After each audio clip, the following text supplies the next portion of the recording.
Hello everyone, happy Sunday, happy Cinco de Mayo. I'm Elisa. For those of you who are new here, today we are going to make three different sourdoughs, but one in particular is the Masa sourdough made with Maseka flour.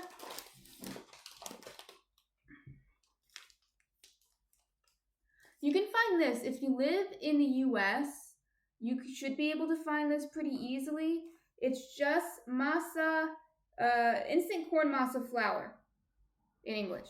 It's sold where I am. It's sold in the regular grocery store, but if you have a Mexican or Latin American grocery store, you should be able to find it there too. So yeah, we're going to add this to one of the sourdoughs. Okay, and then after that, we're going to mix the dough and let it rest. And do the stretch and folds too. That whole jazz. And then after that, we are going to make pickled onions and we are going to make a mushroom mole. And then we'll see how far these guys are along. If they're done, we'll shape them and then that'll be the end. That'll take a few hours, so that'll be a pretty good length, good time to end. If it's not done yet, by the time we're almost done, because it's a little cold in here, I wasn't expecting it to be this cold. We're not going to shape it today, if that's the case. But I have videos of me shaping. I have plenty of videos of me shaping bread on my Twitch and on my YouTube. I even have a video on my YouTube, which I'll put in the... I even have a video on my YouTube of me making the masa bread, right? The masa sourdough. I think I call it tortilla bread because it does taste like a corn tortilla. But yeah, I have a whole video of me making just the masa sourdough. So if you want to recreate it at home, you can. You can follow those instructions. So I think it's okay if we end up not having time for that.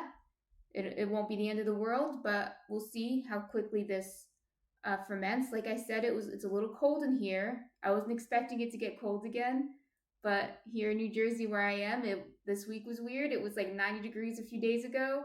Now it's 50 degrees, and I had the windows open, and it was kind of chilly. So what are you gonna do? So let's get the cam out. Let's get started. So I'm gonna start with. I'm gonna move this. Okay, there you go. So I'm going to start with the masa one. Hopefully that one ferments faster if I start with it. So right here I have 150 grams of sourdough starter, which is quite a lot, so I'm hoping it does ferment quickly. So we have 150 grams of sourdough starter that I put in here yesterday and fed it last night. So now let's just mix in the other ingredients. Very simple. Water, just tap water, 350 grams or milliliters.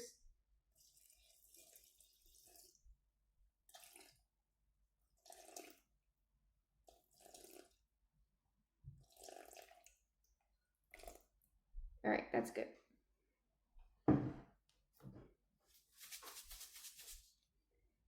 This is sea salt. But you can use any salt. I'm using 7 grams. You can even use iodized table salt. It will not kill your sourdough starter. I see a lot of people online saying not to use iodized salt. You can totally do that. That's what I used to do. It might have been a little too much salt, but I don't think I can pull it out. It's okay. I just wanted to ferment quickly. That's why I was thinking less salt, but it's okay. It was 8 grams of salt.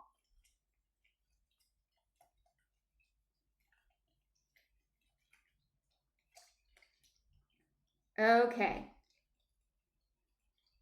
Also, the salt won't kill the sourdough starter. You can mix the salt right into the sourdough starter, unless you pour like the whole bottle of salt in. And maybe that's what you're going to do, and then maybe you'll kill it, your sourdough starter. But otherwise, you will not kill your sourdough starter. You can put salt right in it. Okay. Now I'm going to add 100 grams of this Maseka flour.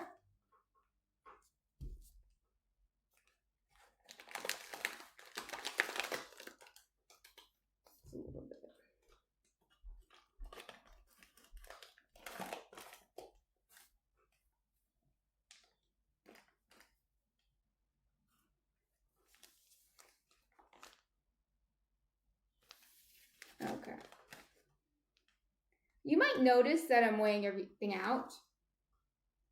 And you might be thinking, can't I just measure everything with a cup? The answer is you can. You can do that. But it won't be as accurate. So a lot of bakers, even bakers in America, and in America, if for those unfamiliar, in the United States, we usually measure everything up with cups. But even here in the United States, bakers usually will measure things out in weights. It's just more accurate. Okay. So now I need 400 grams. Moving everything around. 400 grams of bread flour.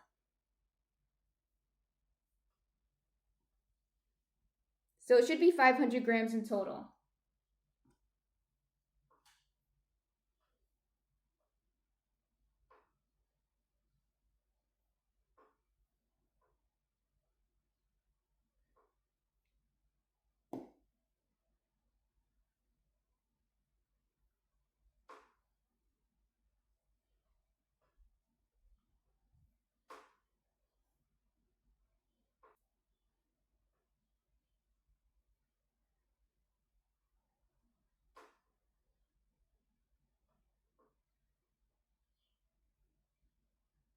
Okay.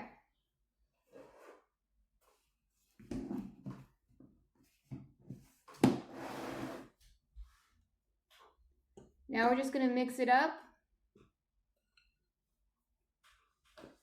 This dough is going to be a bit stiffer than other doughs because of the corn flour. So the corn flour that we're using is nixtamalized corn flour. That means it's been treated with lime, not lime like the juice of a citrus fruit, but lime as a stone. I'm not 100% sure of the whole process. I'm not an expert in that. But it is a traditional way of treating the corn flour to give it a different texture and taste. And this is what's used to make flour tortillas. Corn tortillas. Corn tortillas is the flour that's used to make it, is nixtamalized corn flour.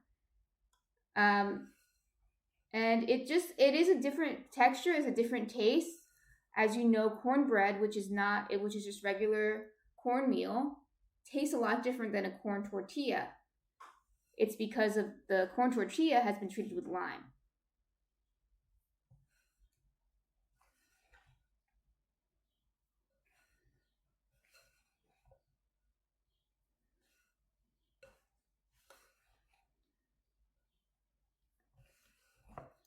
So this bread will kind of be the best of both worlds. It's going to be sourdough, but it kind of tastes like a corn tortilla because of the corn flour. And I love it. I think it's really something special because you don't really get this all the time. And I love I like tacos, but to be honest, I like sandwiches more. So if you can give me a taco in the form of a sandwich, I'm down. So this is what this is. So I'm going to gently knead it with my hands just to get the dough to form a ball. I don't need it to be fully smooth yet because we're going to do stretch and folds later. So I'm just going to form it into a ball.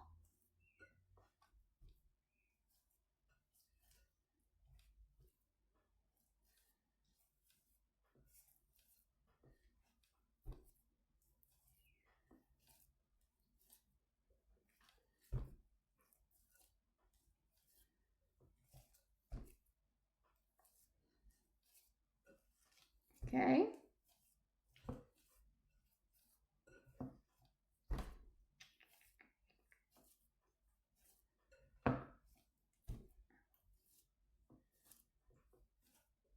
All right.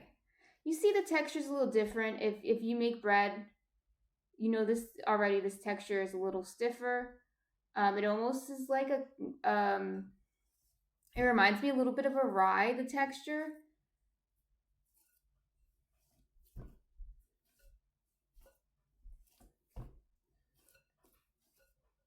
All right, I'm gonna let it sit because the gluten will develop as it sits. Gluten is magic.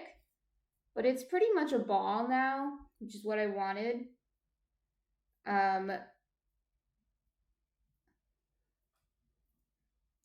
now as we let it sit for, basically while we mix everything else, there's a system. But for about a half hour, we'll let it sit. And then it will develop more and we'll do some stretch and folds. And if you're new here, you might not know what stretch and folds are, even though we do it so often. We're stretch and fold kings and queens here. Experts at this point. But if you don't know, it's just a method to develop the gluten. And I'll show you once we get to that point what it looks like. I also have videos on my YouTube and on my Twitch going over stretch and folds. So if you want shorter form videos of me doing stretch and folds, they do exist. All right, this is the corn one.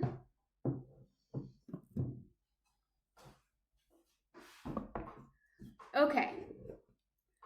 So we're going to do basically the same thing, but I'm going to make a spelt sourdough. So I have spelt flour here, and a spelt is an ancient wheat. Some people like it because it's an ancient wheat, but I do like it. It has a different flavor and it has a different texture too. It definitely makes your sourdough more airy, and still is a whole grain. So that's a fun thing about spelt. You just have to be careful that you don't over ferment spelt because it's delicate. It's more delicate. But we're going to mix it with some bread flour, so it won't be too different. It won't be too different than a regular bread. So let's do the same thing, 350 grams of water.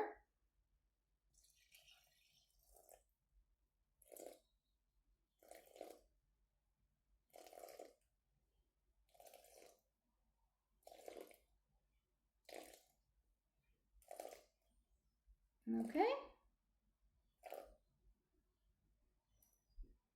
Okay, good. So we need 7 grams of salt.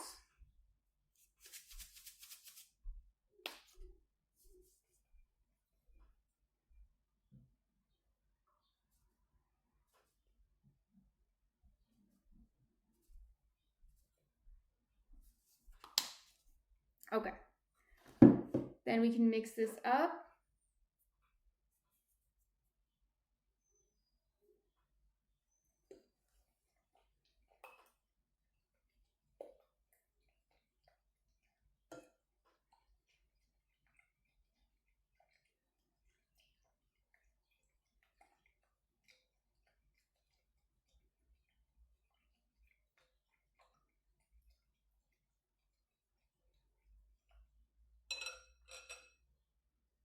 And then I'm going to do 150 grams of spelt flour and then 350 grams of bread flour. So it should still be 500 grams in total. All right, let's see. Aha, got my spelt bucket here.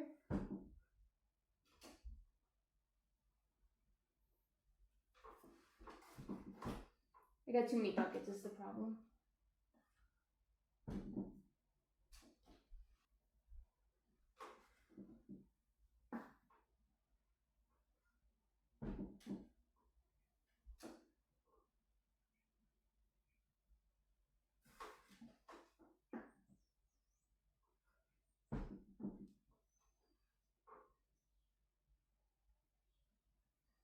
So 150.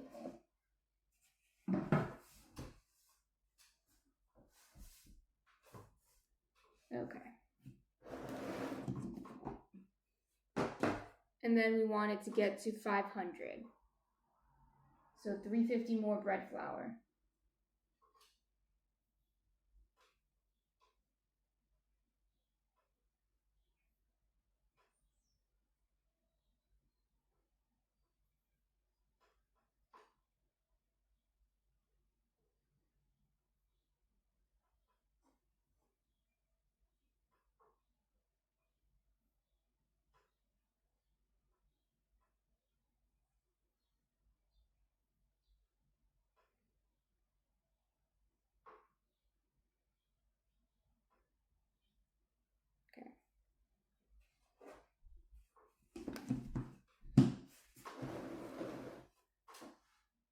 So now we're just going to mix it like we did before. Now this dough is going to look a little different though. It shouldn't be as stiff.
Okay.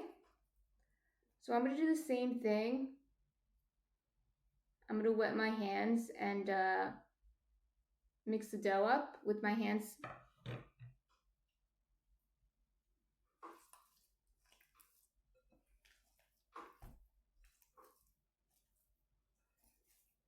See, now this dough is much looser, much less stiff.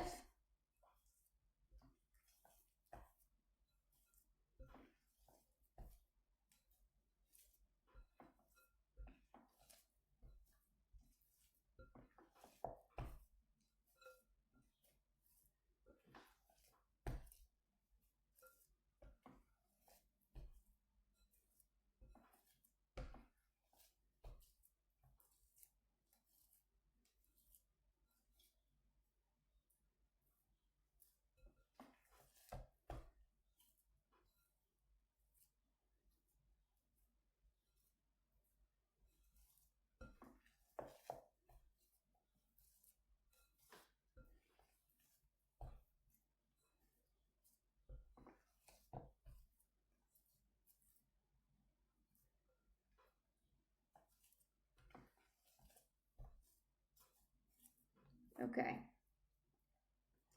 So it's a ball. This one is stickier than the other one, but that's to be expected. As it's sitting though, the spelt flour and the bread flour will absorb more of the liquid. And the gluten will start to develop. And gluten development is really important for bread. It really is what makes bread bread. Okay, you need gluten development. That's why gluten-free bread is so difficult to make. Not impossible, but it's very difficult just because gluten's not a side product of bread. It's really what makes bread form, hold its shape, get those air bubbles that everyone likes in the bread. Well, a lot of people like in the bread. You need it. Okay. Let's do one more.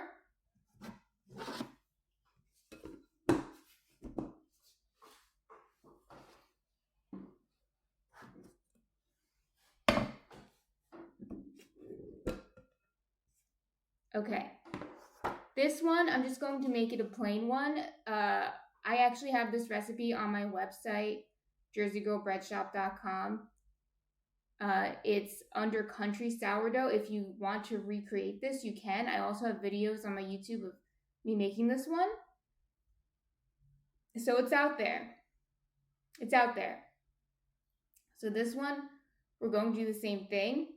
350 grams of water, 7 grams of salt. But the difference is I'm going to use a mix of white whole wheat flour, which is just a lighter color whole wheat. It's not mixed with white flour. It's just a lighter color whole wheat. I like it for this because it doesn't change the color of the bread too much, so it doesn't become brown. So it still looks like a plain loaf. So I'm going to use a mix of white whole wheat and bread flour. I like to add whole wheat to all my loaves, so whole grains at least, some kind of whole grain. So 350 of this.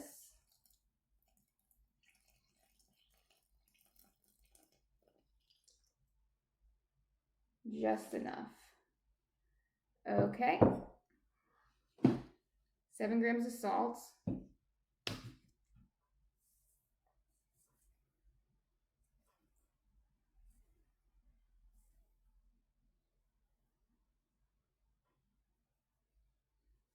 Okay. Then we're gonna mix.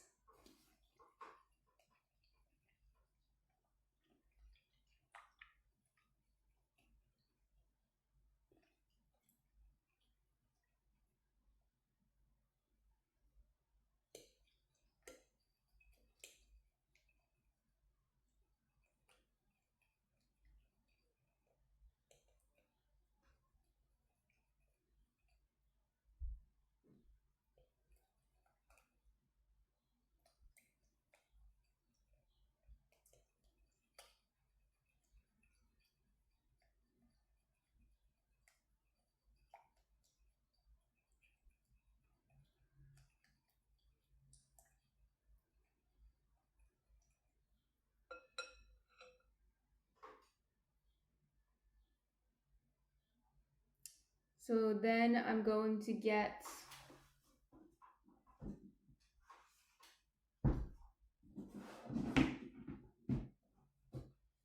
120 grams of this white whole wheat.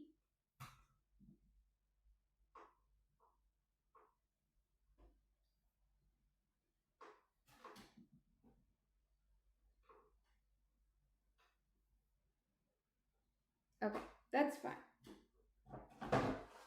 And then I'm going to get about 380 grams of this bread flour. It should be 500 grams in total.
Okay, so same thing. We're just going to mix it.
Okay.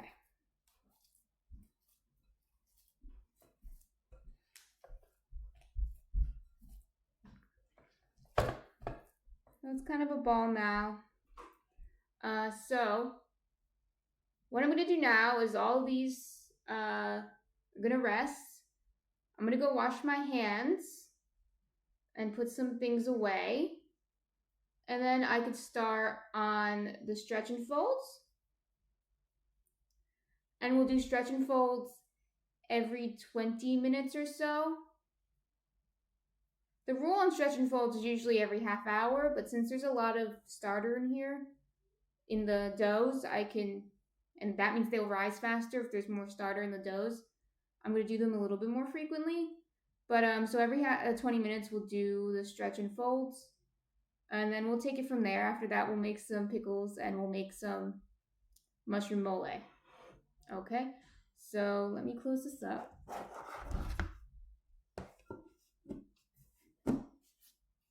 And I'll be right back. I have to finally go wash my hands and just, I'm going to put some stuff away while I'm doing that.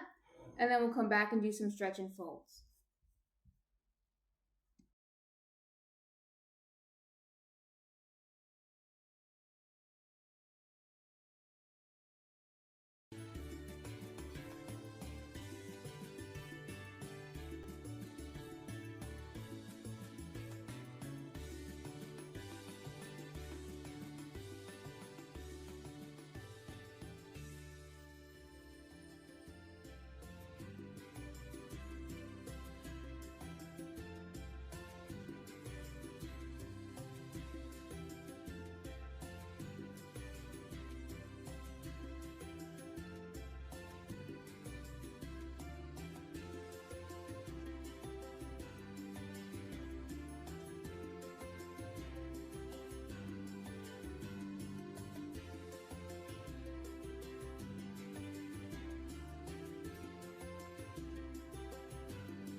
I hope you are enjoying the music selected for a special occasion. Okay, so now we're going to do some stretch and folds. We'll start with the first one we mixed, which was the masa. I'm gonna wet my hands. This one might not stretch and fold quite, but what we do in a stretch and fold is we take one corner of the dough, we pull it up, and we fold it over. I wet my hands so the dough doesn't stick to me. Yes, Munchkin? My cat is sneezing.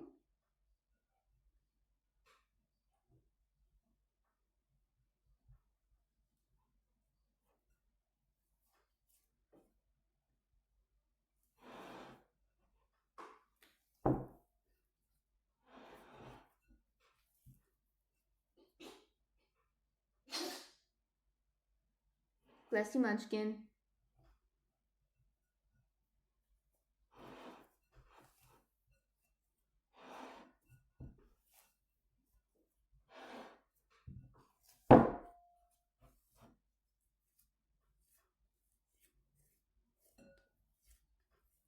Okay. So just get into a ball. Put it back. I'm going to wet it a little bit just because I think it's a little dry. And now let me go in to the spelt one, which is the second one we mixed up.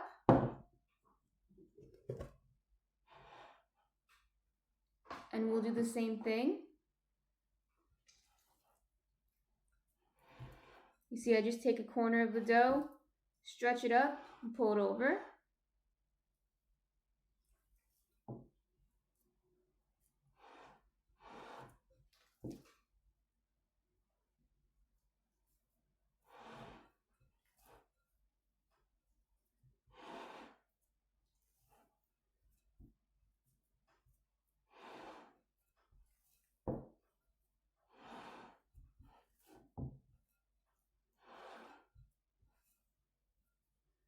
And we'll want to do this at least 3 times. So this is the first round of stretch and folds.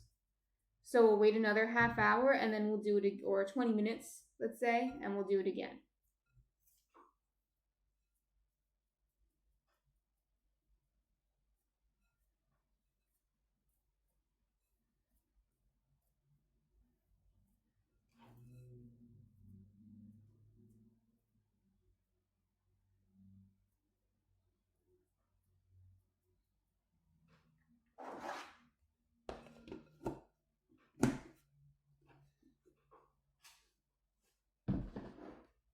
All right, now let's get the last one. This one was the country sourdough. We just mixed it, so let's see how it looks. It's pretty good, actually. It's still got some gluten development going on.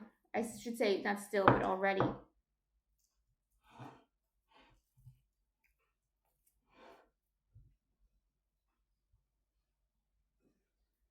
Okay, so we'll wait until about 9:50, 9:55. Then we'll do another round.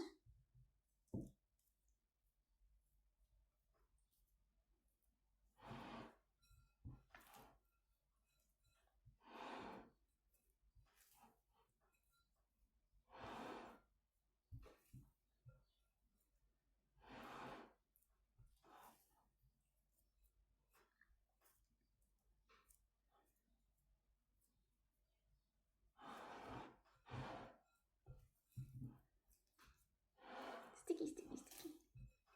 Okay.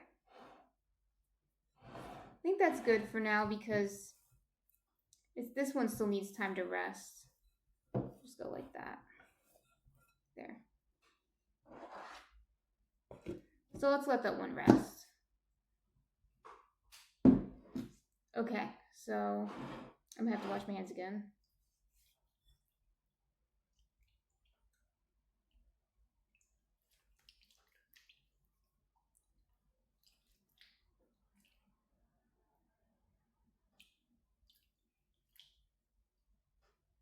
So it is Cinco de Mayo, which is why we're doing the masa bread, the masa sourdough.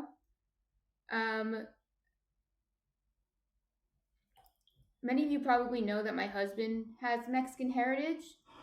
And what's interesting about this holiday is that a lot of Mexicans don't celebrate it. It's more of an American holiday. And with that in mind, is Cinco de Mayo St. Patrick's Day, but for Mexicans? That was actually the question of the day. I know that's a hot take. I'm not even typing.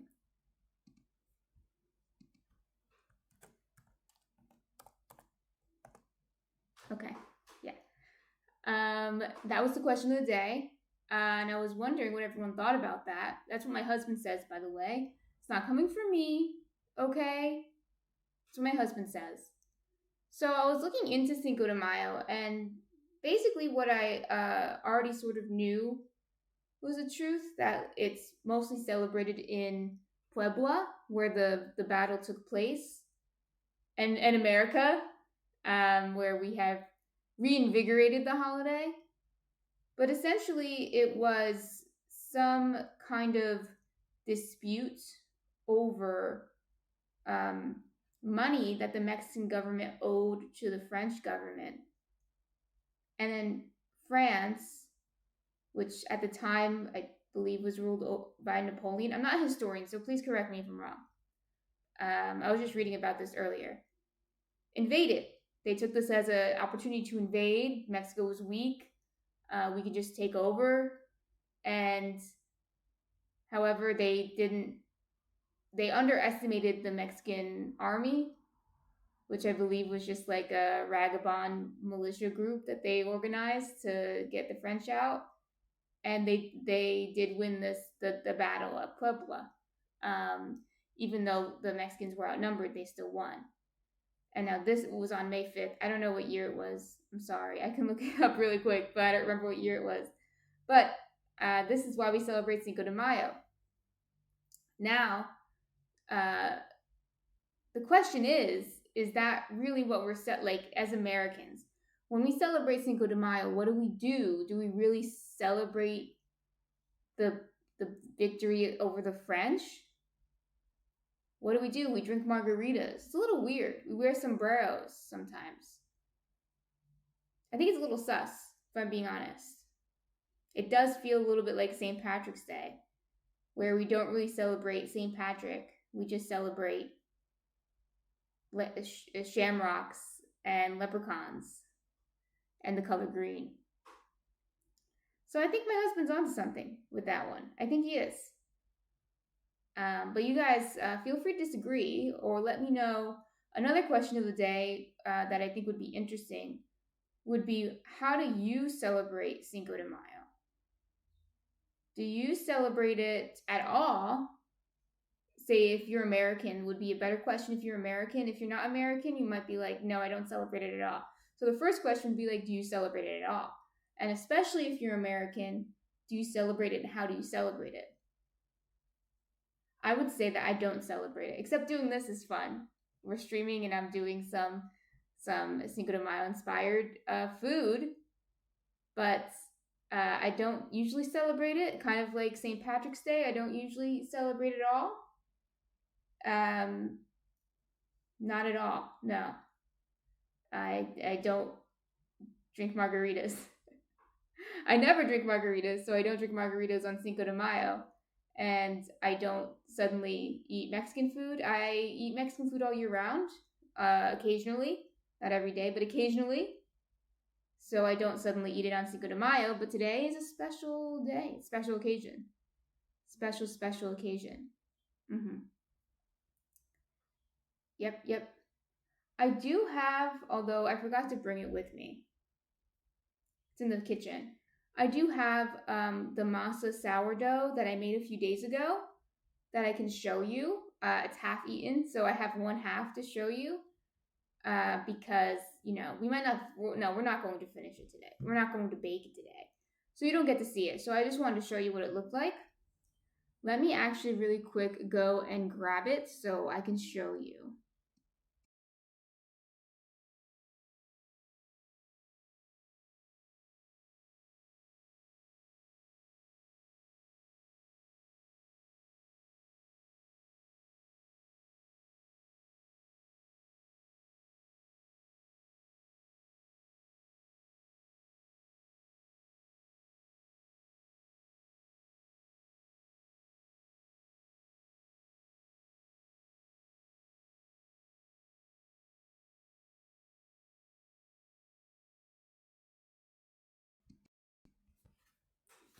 So here we have it. It's still a little crunchy. It's staling up, but it's still soft. It'll be good in the toaster, definitely. So you see it has some red in it. That's because we're going to add these Korean red chili flakes to it. And I know that might sound weird because it's a Mexican-inspired thing, but I really like these red chili flakes. It's very convenient, first of all, and they're kind of sweet. They're sweet, a little spicy, a little sweet.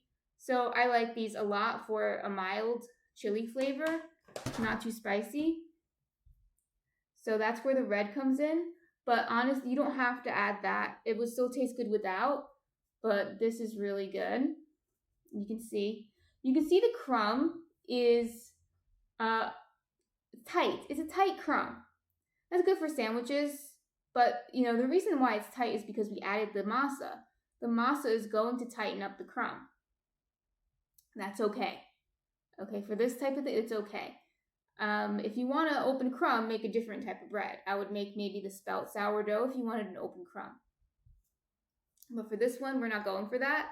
And it's soft, especially. When did I bake this?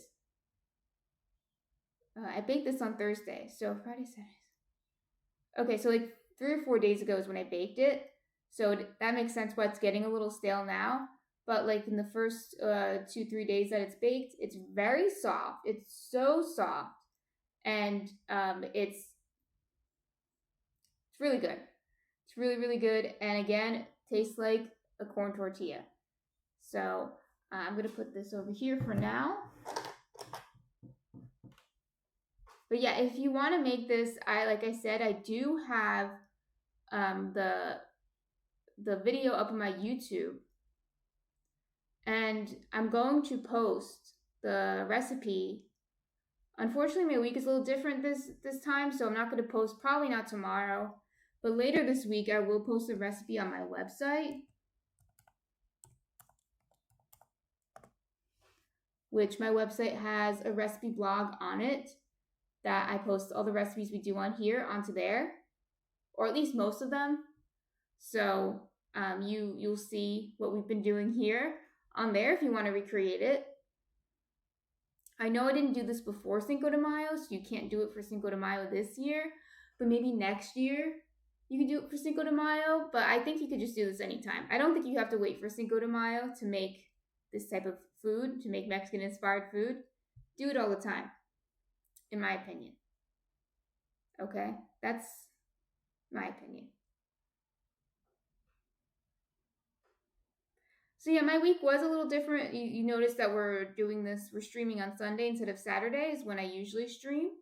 For those who don't know, my stream schedule is on Wednesday and Saturday. Wednesday at 1 p.m. to 3 p.m. And Saturday, it starts at 9 a.m. Usually goes, it depends on what we're making. It really does. But let's say it's 9 a.m. to like at least noon or 1 p.m. Sometimes I cut it up into 2 streams, so it really depends on what we're making. But today, obviously, we're doing this on Sunday. And to be honest, I am a little tired, so that's why if this is not fermented by the time we're done, I'm just going to cut it short. I was planning on doing the whole thing with you and just making it like a mega stream, but I always overestimate my I guess my stamina. Because yesterday I was at a party, which I was so happy to see my friends that I haven't seen in a very long time. When you're adults and you're all busy, people have kids, they're married, they have difficult jobs, and people live far away, and it's just like, you're an adult, you have things to do, I have things to do, they have things to do. And I hadn't seen them in a long time, and so I was so happy to see them. It was a little far out for me. It was, I guess I'd call that south. It's like south, but also west Jersey. And I live more like northeast, so it's like in the opposite end of New Jersey. But still Jersey. It was almost in Pennsylvania, but still Jersey. It is beautiful down there too. So it's nice to get down there sometimes, outside of the more urban side of New Jersey. So it was really nice, and it was at a vineyard, so we got to taste test some wine. I brought over some of my baguettes that I make, demi baguettes that I make, and I was practicing my shaping of the baguettes. I haven't made baguettes on here yet. One day I will, but it's always good to practice my shaping of the smaller loaves. I feel like my shaping could always be improved on the smaller loaves, especially. But I digress. I was just saying that I was communicating, a lot yesterday. I was talking to people, and it unfortunately started to rain in our parade. Literally, not literally because we weren't having a parade, but it was starting to rain in our parade. So that was unfortunate, but I was communicating a lot, like 4+ hours, hanging out with people that I haven't seen in a while. And now today I was like, I don't want to talk to people online. I don't really want to talk to people online. Not that I like talking to you guys, I do. And I especially like showing you how to do the sourdough. I do.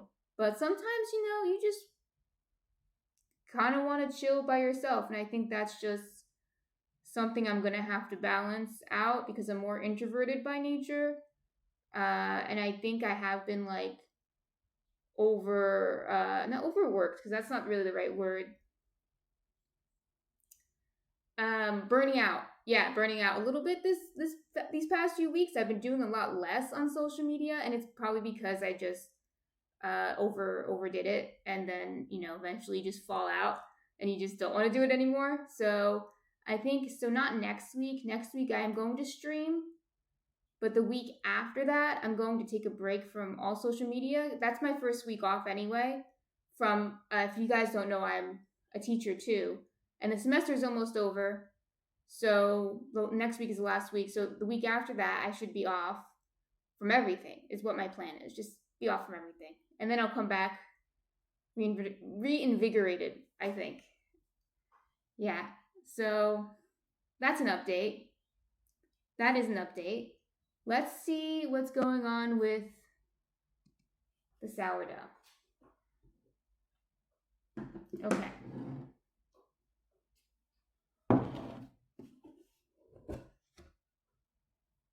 This is the masa. We're gonna put the chili flakes in now, actually. Okay, just making sure it's the masa. I didn't label them, but it just looks so smooth, I almost thought it wasn't, but it is. So I'll measure it out for you guys. Usually I just kind of free ball it if it's for myself, but it's about 15 grams.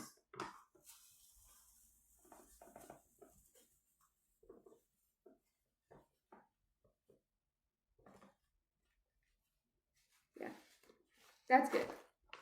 So about that amount.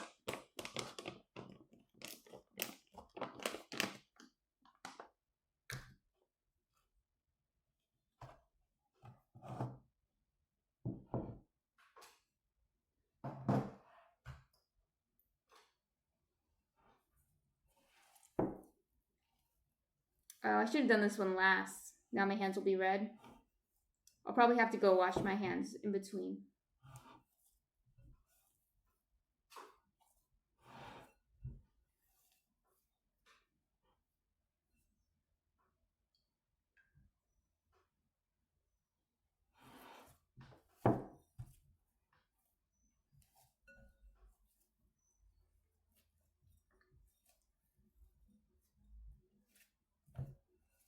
So right now I'm rolling it. Okay, I'm going like this because the stretch and folds weren't working very well. It's too dry. So I put a little bit more liquid in and I'm just rolling it up into a little Tootsie Roll.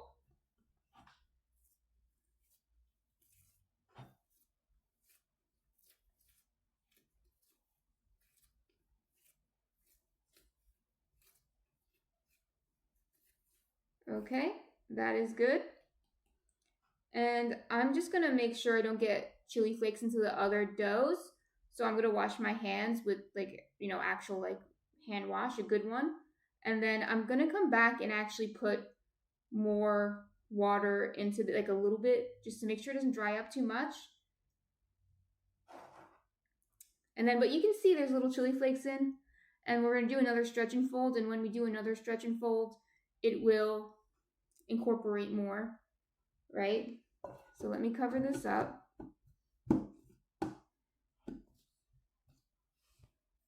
And I will be right.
I hope you guys appreciate the special music we have for you today. Okay, so I'm just gonna put a little bit of the water on. Okay.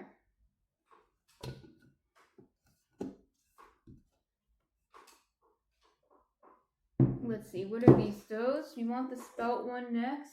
This one's the spelt one. So we're going to do the same thing. Do some stretch and folds. This one will stretch and fold better. You see how it stretches like that? It's good.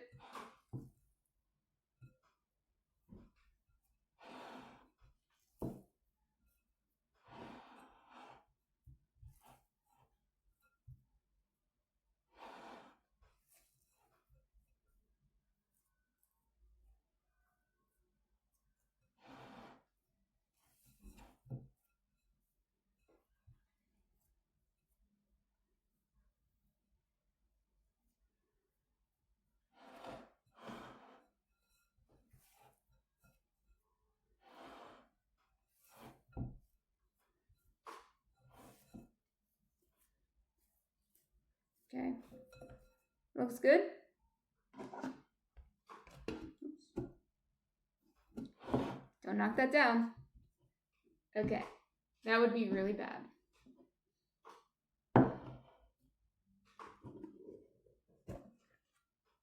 Everything's so close because I have to figure it out. The angles of everything, okay? But anyway, this is the country sourdough. Good morning, the Bear fan. How are you? Happy Cinco de Mayo. It must be very early in California. So we are going to do some stretch and folds here.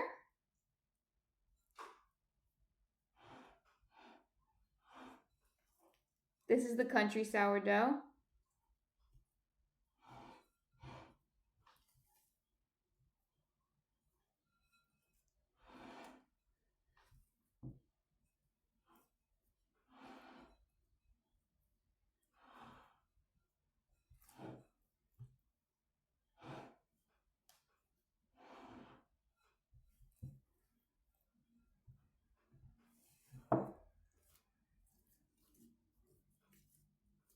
Let's see.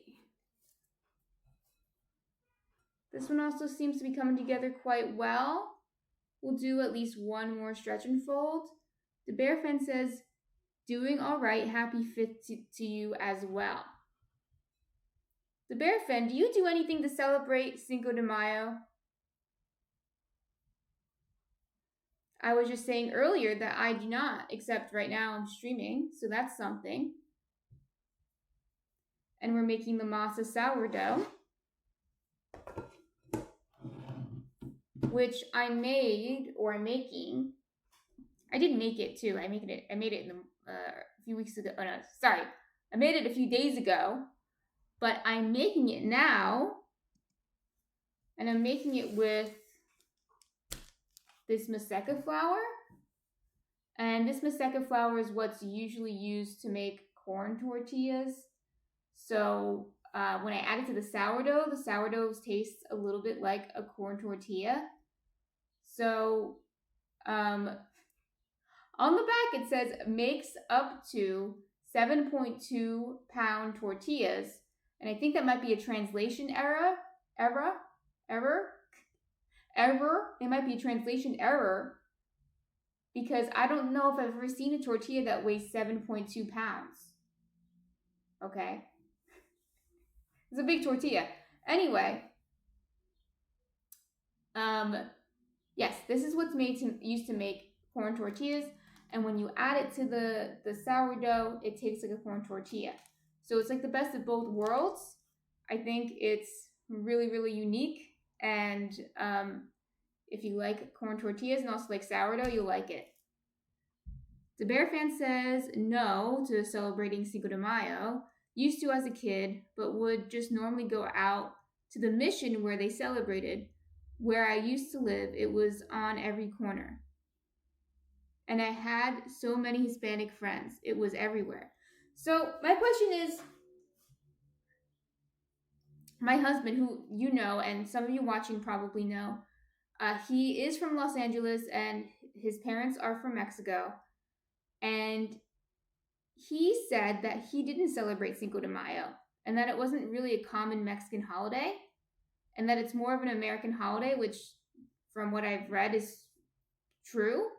So he said, this is not coming from me, okay? Okay, don't give me that look. He said that it's like St. Patrick's Day, but for Mexicans. Do you think this is true, the bear fan, or do you think he's fibbing? Do you think he's fibbing? No, the bear fan says same as St. Patty's Day. Yeah. Yeah. That's what he said. He says it's like St. Patrick's Day. He never really celebrated it, and he still doesn't.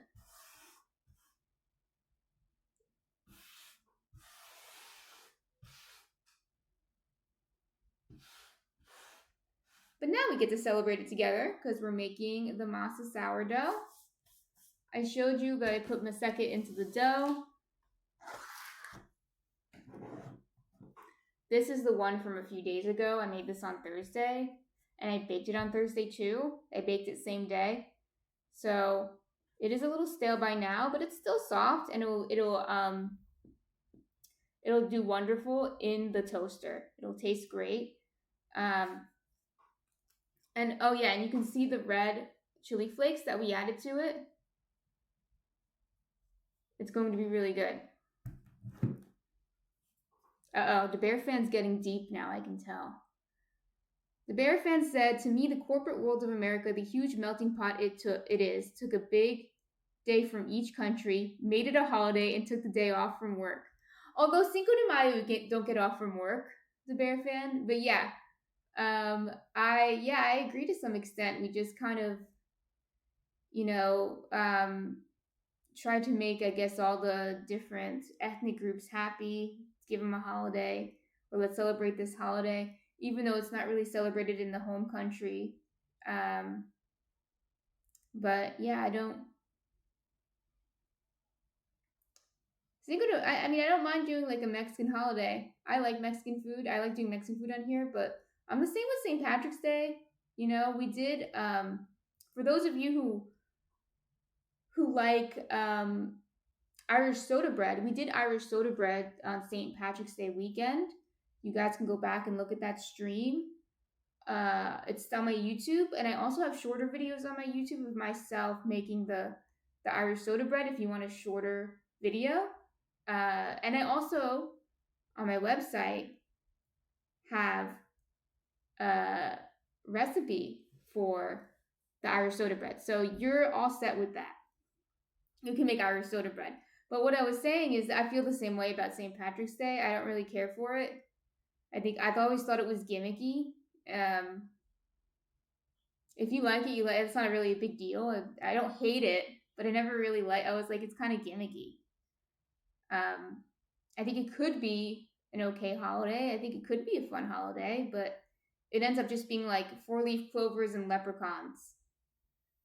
It's the same thing with Valentine's Day, right? At Valentine's Day, although it's not ethnic, it's not like there's no ethnic tie that I know of to Valentine's Day, but it's the same thing where it's like it could be a okay holiday. Like I think it's fine. The idea of it is fine, but it's so gimmicky.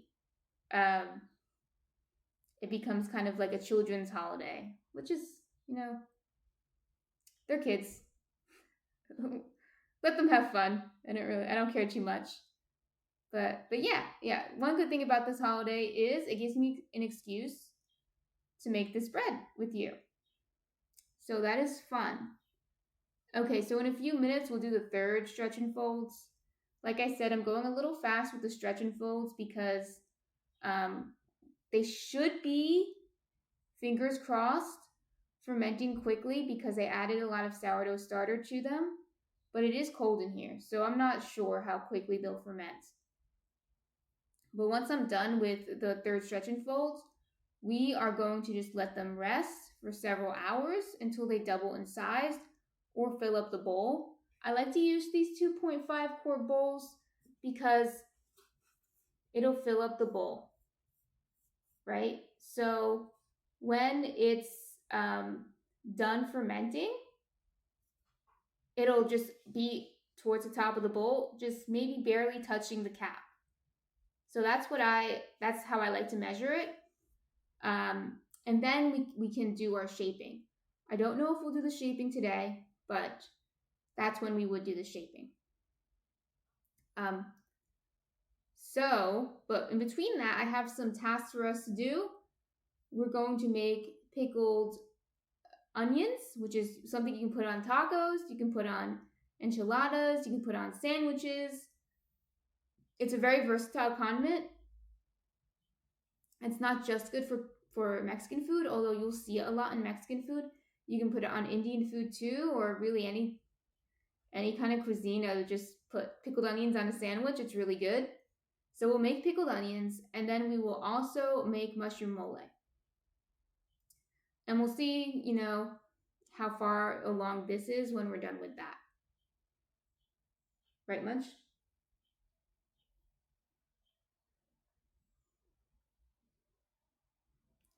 He's sleeping. He's a sleepy boy. Okay? He is a sleepy boy. Munchkin doesn't even know it's Cinco de Mayo. He doesn't even know. Unaffected. Unbothered. That's the real life. So, last night I actually had a dream. I always have weird dreams. I don't like dreaming. That's another question. Do you like dreaming? I don't like dreaming. I'd rather not remember my dreams. But anyway, I had a dream and I remember the end of the dream. I don't remember the whole thing.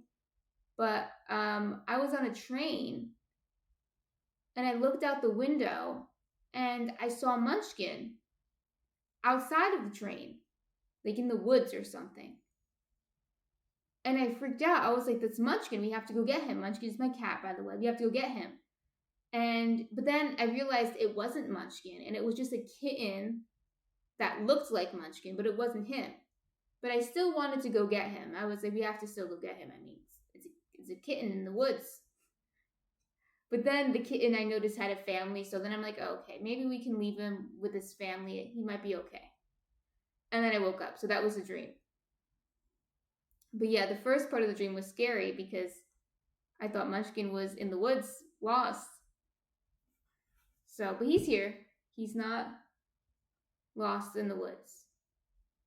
He's right here. But yeah, do you guys have weird dreams and do you like dreaming?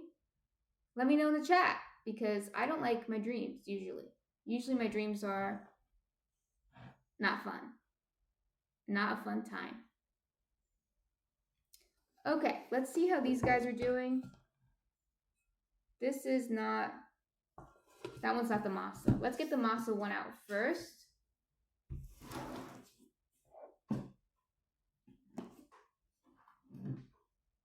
Okay.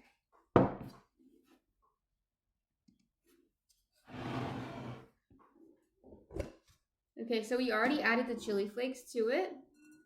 And now we're just going to do another stretch and fold. I'm going to wet my hands.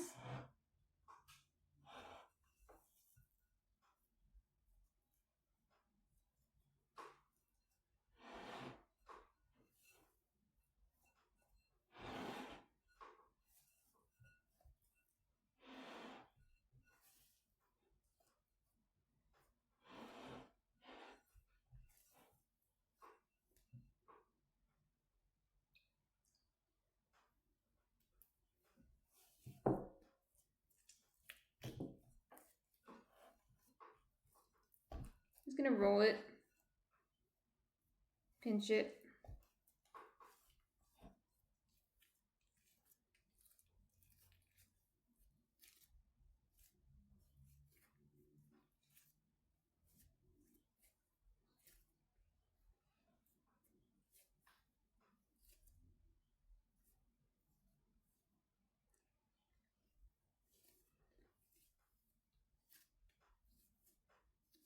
So the Bear fan said, if you get a chance, I think 10 o'clock your time, which is, it's right now, it's 10 o'clock.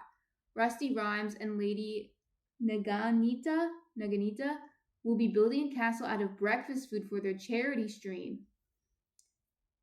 Maybe we can rate them later, because I'm sure they'll still be on when I leave. But yeah, Rusty Rhymes is a great streamer. He also does food streaming, and he's doing a charity stream today, which is thank you for letting us know to Bear Fan. If we have enough people later, we can rate them. If not, then I'll just check them out. Okay. So that is that one. I think that one's good. We'll see if I can get away with just wiping off the chili flakes.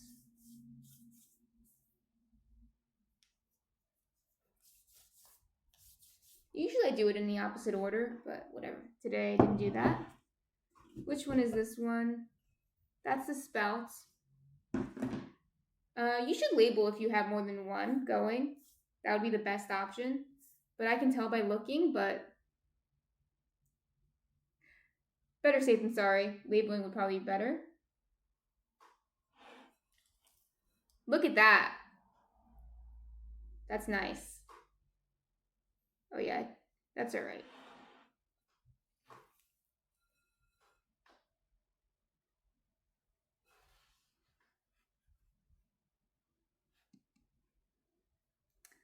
The Bear Friend says they did this last year and it was amazing. Waffles for walls and drawbridge.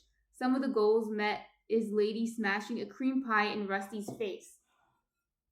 I don't know why the Bear Fan that the Twitch mods, the auto Twitch mod didn't like that one. I don't know what you said that got them. Was it the waffle? Was it the cream pie? Was it the cream pie that didn't want you to say that? That made it racy? I don't know. But yeah, that sounds good. Yeah, I'm sure they'll still be on later, the Bear Fan. I don't want to stay for too long on here. So I think they'll be on later. If we have enough people in here, we can rate them. But if not, I'll just open them up.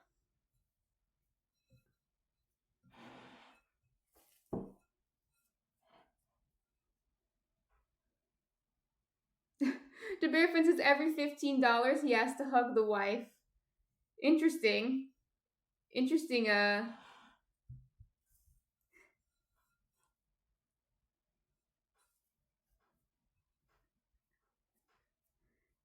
bear friend says just an ongoing joke. Yeah, because I was gonna say he probably likes hugging his wife. I know my husband likes hugging me, so I don't know. Just must be a husband thing. Okay, that's good. So that's the spout.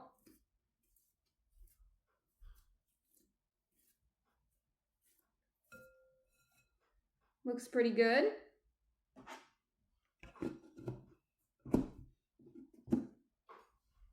Okay. Let's do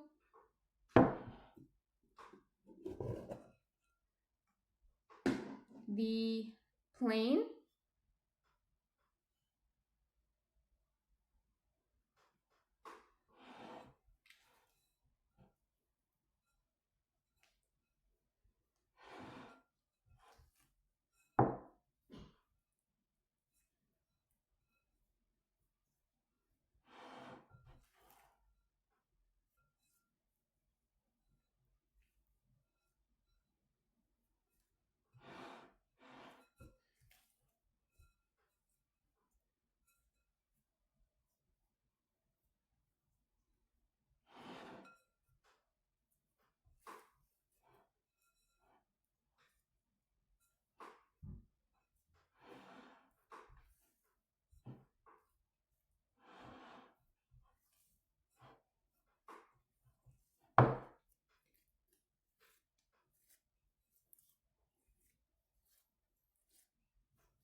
Okay, that looks good.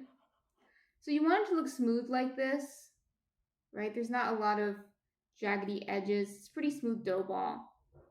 Okay, and you could do another stretch and fold after this in 20 to 30 minutes, but I'm going to cut it at the 3 stretch and folds. I think it's good. It's okay. Because I want to get going on to the next task. So next we're going to make pickled onions. It's really quick. It's really easy. I want to show you how easy it is to pickle your own vegetables because you can use this brine that we're going to make to pickle anything. You can use it to pickle jalapenos, beets, quick cucumber pickles.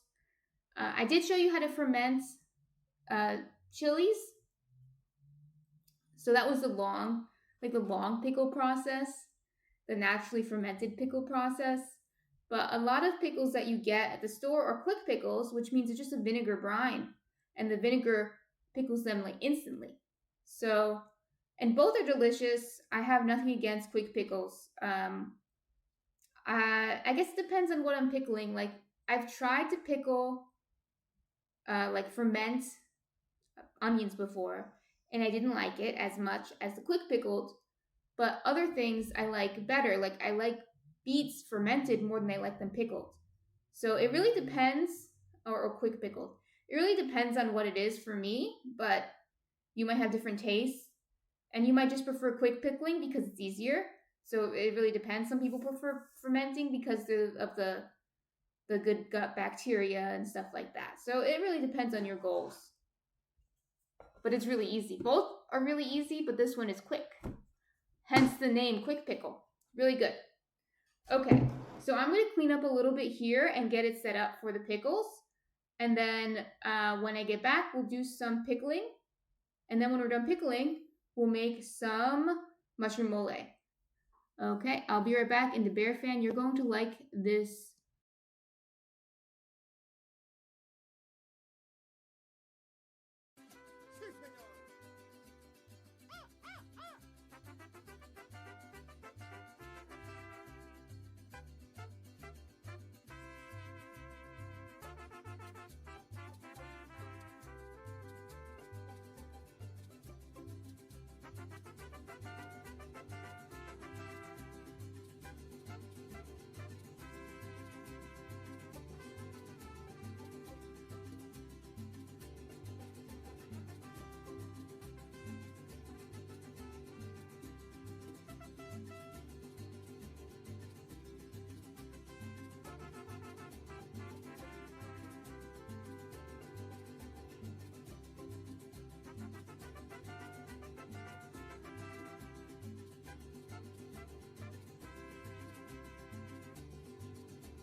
¡Claro que sí!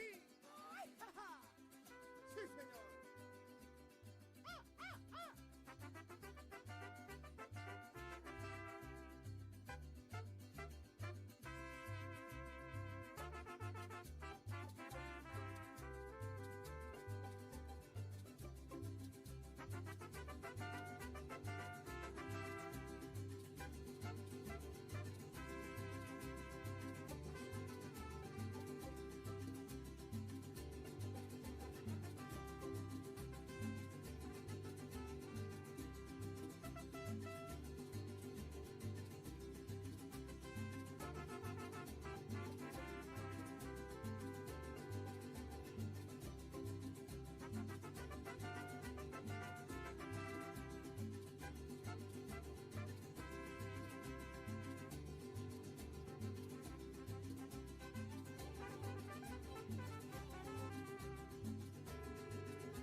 ¡Claro que sí! ¡Ay, ja, ja! ¡Sí, señor!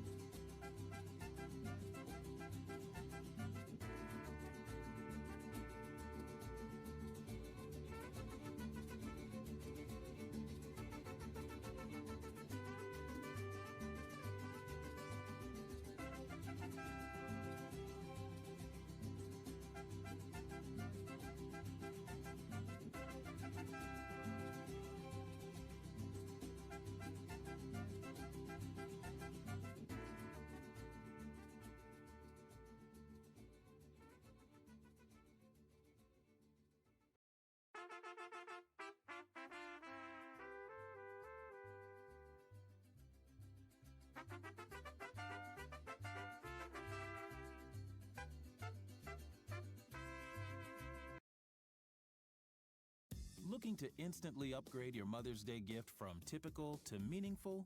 Shop Etsy. Get up to 30% off well-crafted and personalized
Okay, so I realized that we're actually almost out of vinegar.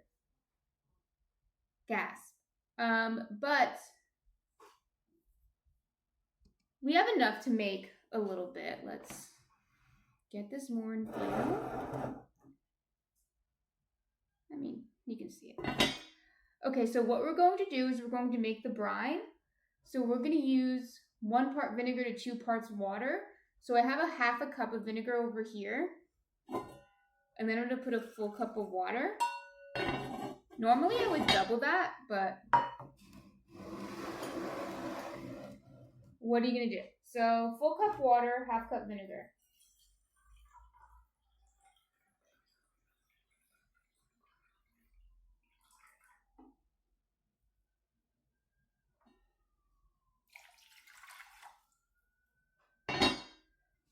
Okay, now I'm going to use 1 tablespoon of sugar.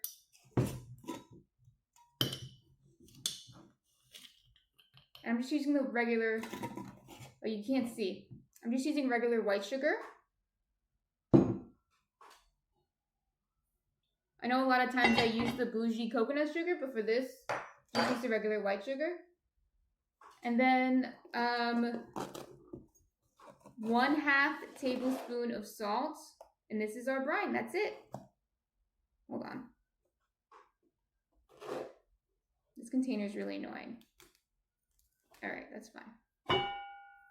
Good. All right, I'm going to turn this down because it's getting a little too hot. Because we still have to cut our onion. Okay. I'm actually going to move this. Okay. Yeah, that's a little better. So you can see me cut the onion. Yeah, it's already boiling. This thing was a little too fast. Okay. Let's cut our onion.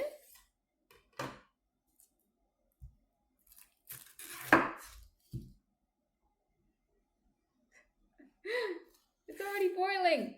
Okay. But let's cut our onion. So what we're going to do is we're just going to cut our onion into like rings. You can cut it as thin as you like. The bear fan asked if I got the knife sharpened yet. I did. I got the knife sharpened last week. Let's see how it works. Pretty good. Pretty good. Yeah. I say I'm going to do something, I'll eventually do it. But I'm definitely a doer. And I can't have my knife not being sharp. Okay. Let's peel the onion. This onion might give us a hard time about peeling it. Doesn't seem like it wants to be peeled. Let's do it from the top. Let's see if that helps. There you go.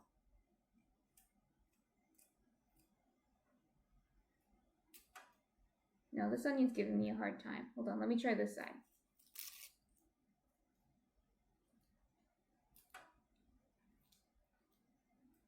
Maybe I should have cut it the other way.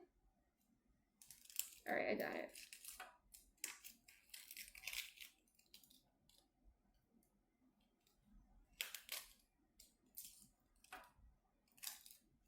All right. One side is peeled.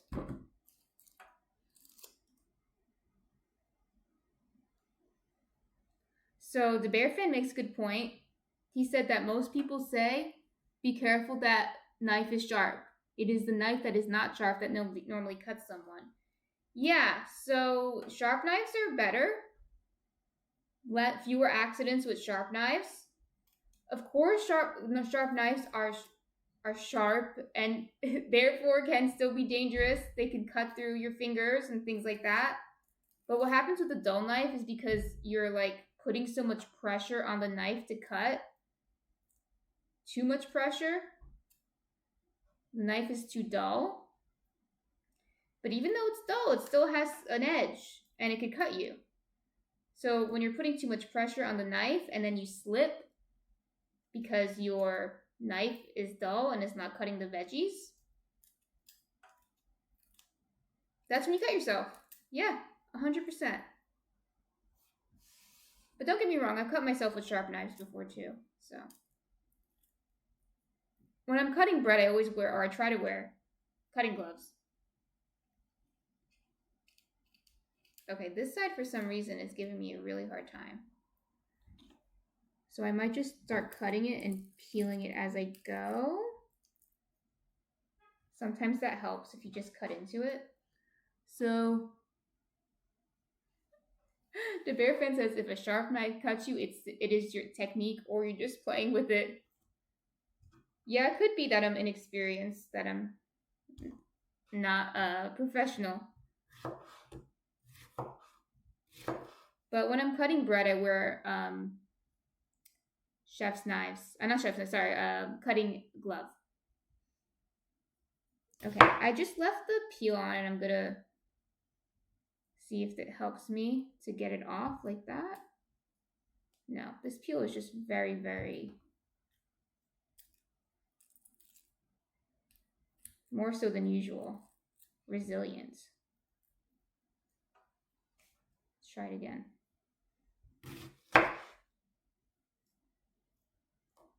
You see how I'm cutting it though? I'm just cutting it to strips. Oh, there you go. Got it. Yeah, sometimes if you cut into the peel, it'll just come off, which is what I was going for. And just take it off here and we're good. Bam, there you go. If you can get it thinner than I'm getting it, all the power to you. Go for it. But you don't want to drive yourself crazy trying to get it thin. It's fine.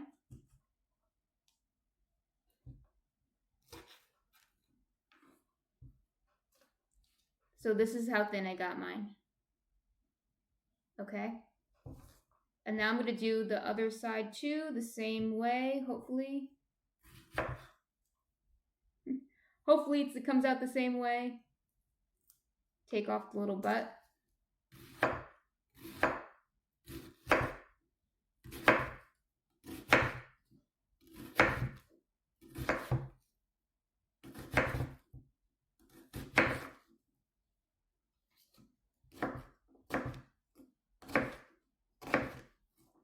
Okay.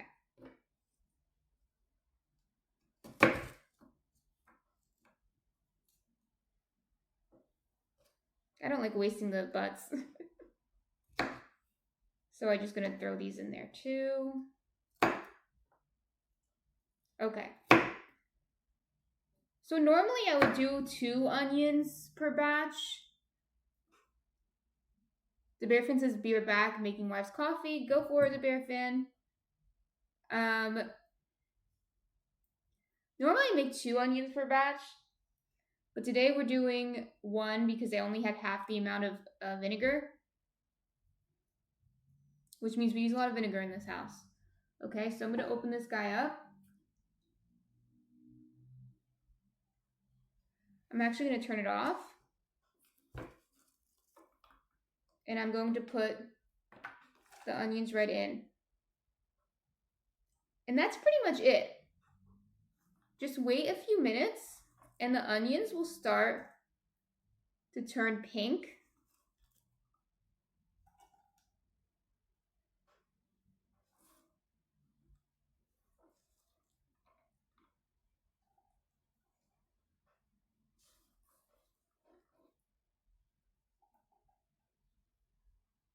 Oh, the Bear Fan says I can hear though. Okay.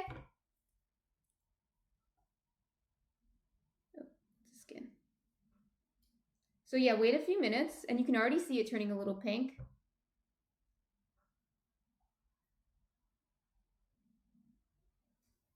You should get like I forgot to get one, but you should get a spoon. I'm just gonna go like this gently because this is metal. I don't want to scrape it with the ceramic with the metal, just to get it all underneath the liquid. And look at that. It's turning pink. All the onions are turning pink and the liquid's turning pink as well. Once they're pink, they're ready. You can eat them. They're probably a little bit better the next day. Stored in the fridge. I store these in the fridge because it's quick pickled. There's no bacteria that's keeping it, I guess, okay. Like if you pickled it, like if you fermented it. So the thing that's preserving it is the vinegar. So I store these in the fridge. So yeah, they're probably better the next day. They're probably a little bit more pickly the next day. But as soon as they turn pink, okay, and they get a little softer, like you can see them getting a little softer, they're good. They're instant pretty much. You can eat them.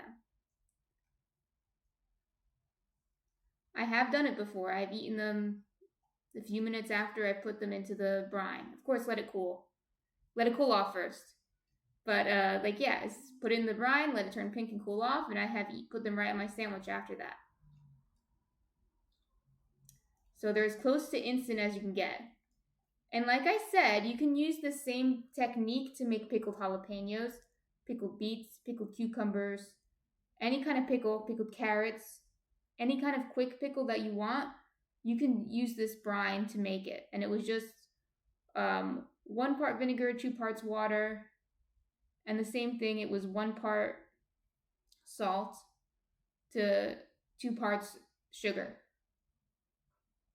So in this case, it was a half a cup of, I don't know if that made sense. That might have been gibberish.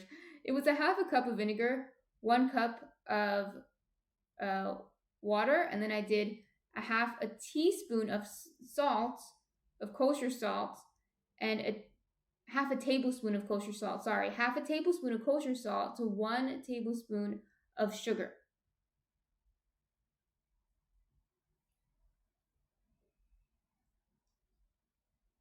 Yeah, so that looks good to me. So I'm going to put these in a jar once they're done cooling down and put them right in the fridge. And then they'll be ready for later for when we want sandwiches. And these probably won't last us that long. They'll probably last us a week because it's only 1 onion in here. I was going to do 2 onions, but I think 1 onion is enough, so it's fine. But I believe they can last longer than that, especially when stored in the fridge. The vinegar is keeping it preserved. It's probably best to eat it within 2 weeks, but I feel like it could last longer than that.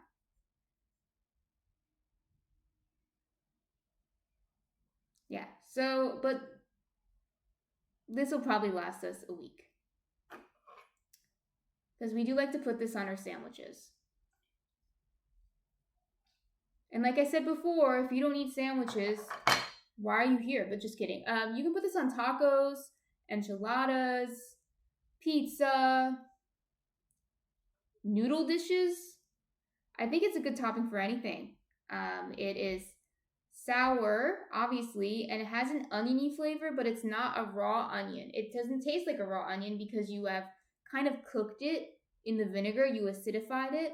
So now it no longer has a raw onion taste, but it has kind of that sweet onion taste, and it's sour, and it's delicious. It's delicious. You know, you can also pickle garlic like this too. I'm not as big of a fan as pickled garlic, but you can pickle garlic like this too. So anyway, I can't believe I'm not crying right now because the onion the onion air molecules are in my eyes. I'm surprised I'm not crying. But yes. So I'm going to cover this up. Okay? And I'm going to clean up, but all we're going to do next is make the mushroom mole. Okay, so I'm going to get everything out for that. And I'll put this away for now. And later on I will. I'll make a sandwich with it. But yes, this is good. It's good for Mexican food, but it's also good for any other food. I'll be right back, and we're going to start the star of the show, the mushroom mole.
Okay, I am back. This is already steaming, but let me show you what I have so you can see. So what I have here is 1 tomato. I'm actually gonna roast it, so I'm gonna put it right in here into the pan while it's hot. Yeah, good. And then I have a bunch of chilies. I'm gonna move this. I should get my oven gloves. If I forgot, I hope I didn't forget anything. I have a bunch of stuff out here now. I may have forgotten something, but alas, we shall go on until I realize that I've forgotten something. So this will take longer to roast, so that's why I have it on first, the tomato. And then I have a bunch of chilies. These are dried chilies. Where I am, I can get it at a grocery store, like a regular grocery store will sell chilies. Maybe not all the varieties, but they do have dried chilies. If you live by a Mexican grocery store, they'll have a bigger variety of dried chilies and you can go ham. You can go nuts and get all the different varieties. Use a mix of dried chilies for this. I sometimes mix it up. I don't always use the same dried chilies. So I'll show you the first ones I have. These big guys, these bigger guys are guajillo. And guajillo chilies are not spicy. And I mean that this time. I know last time I said something wasn't spicy and it was. This is not that spicy. It's very mild. So you can go ham with the guajillo. So I'm just going to get some of the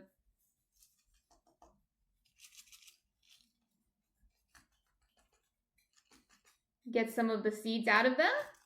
It's okay if you can't get all of them out.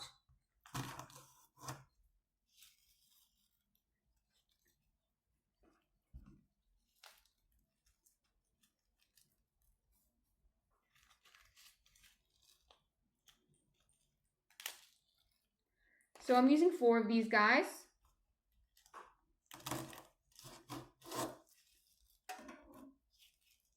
You can adjust your taste, how spicy you want it, but I promise you these guys are pretty mild.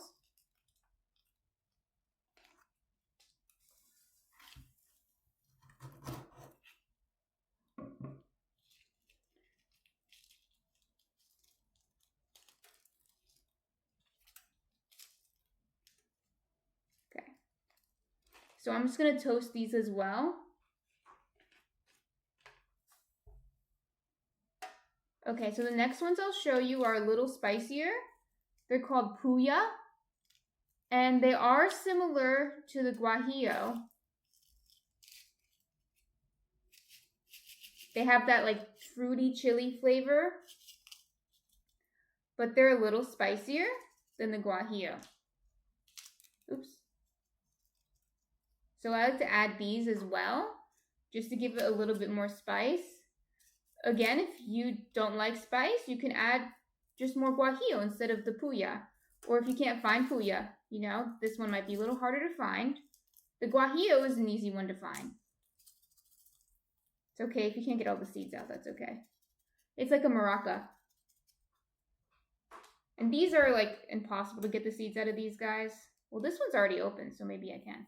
But these are chipotle. Okay, these are chipotle peppers. These are dried chipotle peppers. Okay, let me show you a whole one. They're darker and they're smoky. They're spicy. They're 100% spicy. These guys are spicy. Oh, Paper Paws and Whiskers. Hello. Hello, Paper Paws and Whiskers.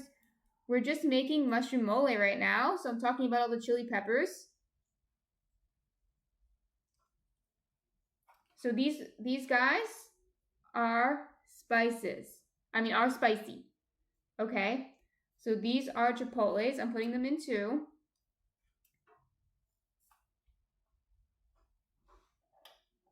turn it up again. This guy's gonna take a while to be roasted. Maybe I should cut it up beforehand, but whatever, it's fine. So we just want it to get a little roasty. You don't want to burn the peppers though, so be careful. Okay, so then while we're waiting,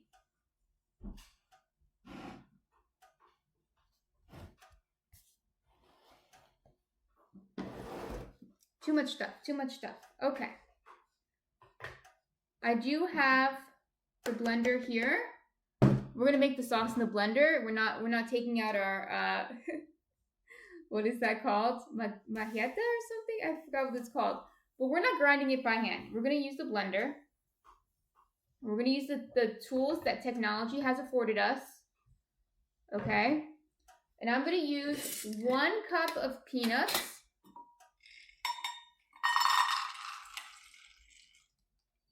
Okay. 1 cup of peanuts.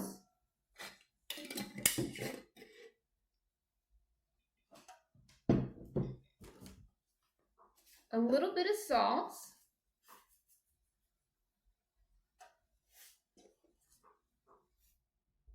Be careful.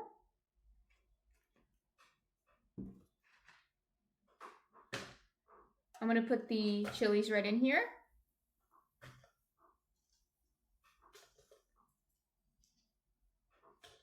But I think this guy still needs to roast a little bit more.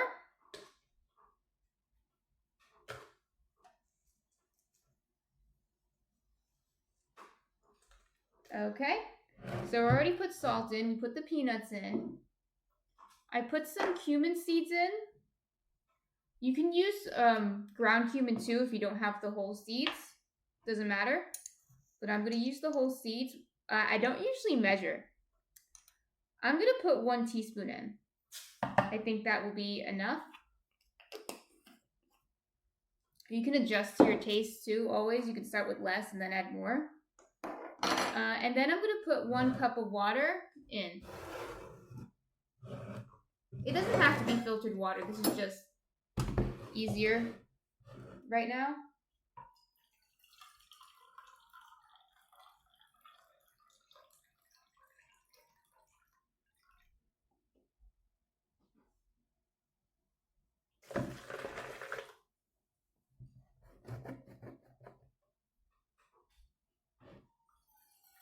I put a little bit more water in. Paper Paws and Whiskers says, I never measure either. I only measure if I'm making a recipe for you guys. Okay. So I put 1.5 cups of water. And we'll see if that's enough. Alright. It should be enough because this tomato is pretty big. So I'll let this tomato roast. And we will blend this up. And this will be our sauce. Okay, it couldn't get easier. So it was just peanuts, water, chilies, salt, cumin, and a tomato.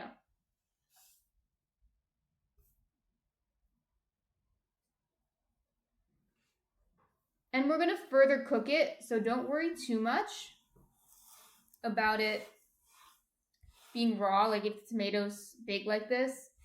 We're going to cook it again.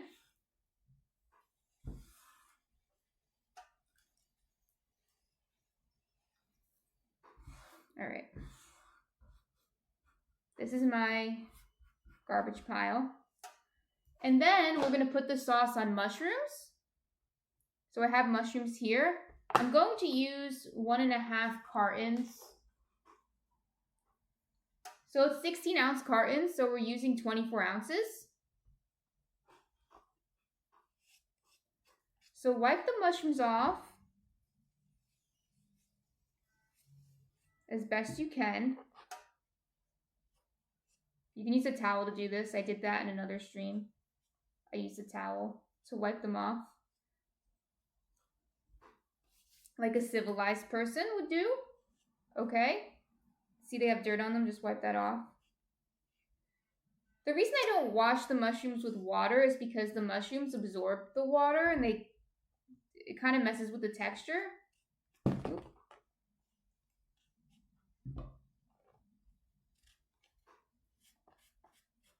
So just wipe them off.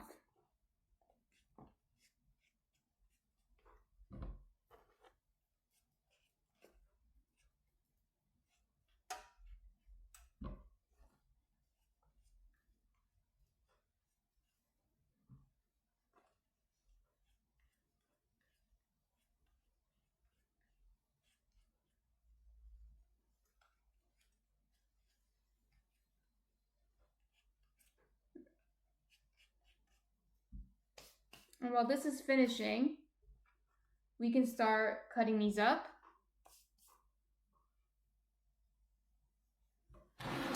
Yeah, I guess it's not that big of a deal. Paper Paws and Whiskers, she said, I didn't know the mushrooms absorb water. But it's better just to wipe them off. I mean, if you're really, like, grossed out by the mushrooms being dirty, you can wash them thoroughly. But you can just wipe them off. It's okay. The Bearfin says like a sponge. Yeah, they're like a sponge.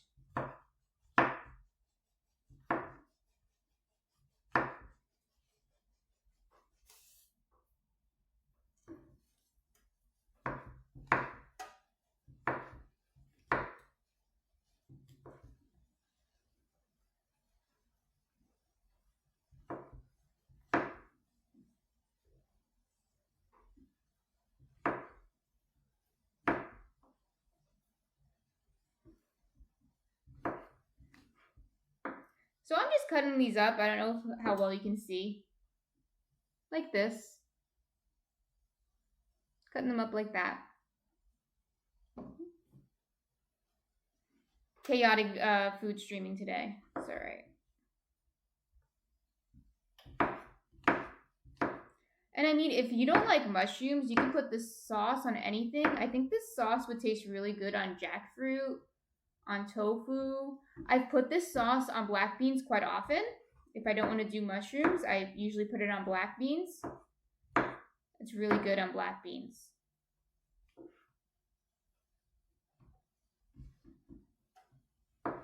I think this would be really good though. I've never done it, but like jackfruit tacos with this sauce, really good.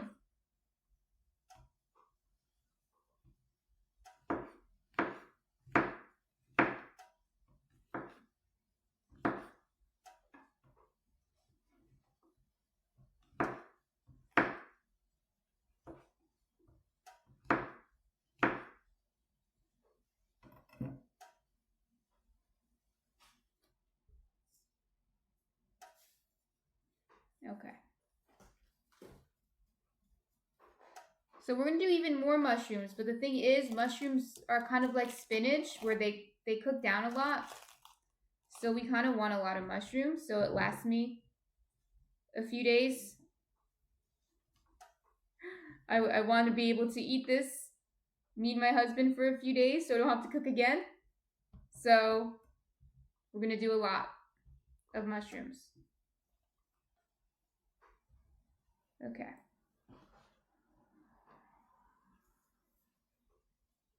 Are there any mushroom haters in the chat? I know you exist. I'm a mushroom lover. Do not hate mushrooms. Quite like them. The Bear Fan, you're a mushroom hater?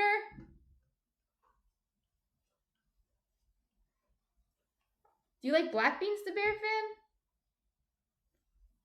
Paper Paws and Whiskers says I love mushrooms. Yeah, I love mushrooms too.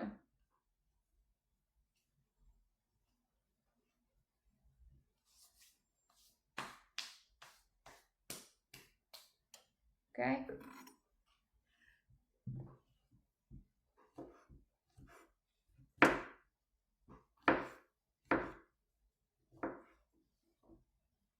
Mushrooms also taste really good in like pastas. I really like with the creamy pasta sauce and some mushrooms. That's really good.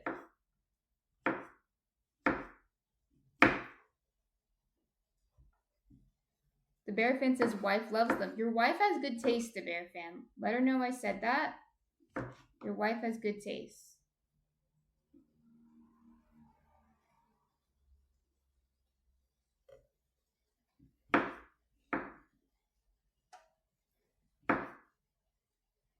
The Bear fan says, of course she does. She married me. Okay, my cutting board's starting to get overcrowded. And then I don't have enough space, so I'll wait. Okay, it's starting to get crispy. I might just call it. I think it's just a big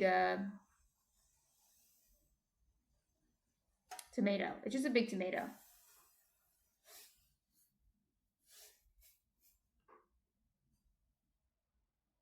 Plop it in there. I'll let it cool a little bit. And I'll put the mushrooms in here. Right in there, and then I'll cut the rest of them. And I'll put a little salt. And you'll see they're just going to simmer on down.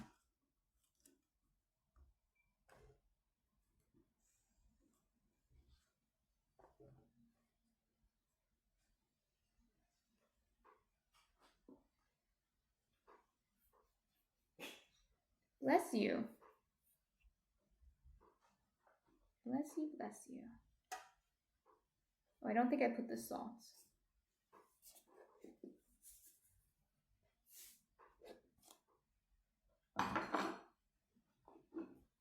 So what I'm going to do, what my plan is that I came up with just now, because I have,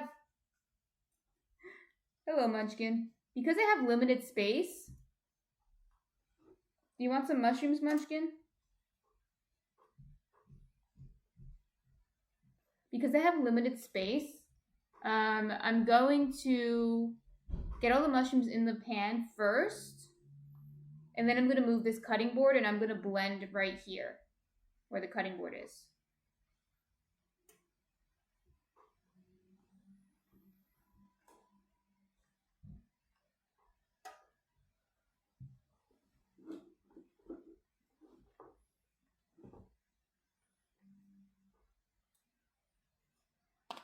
Oops.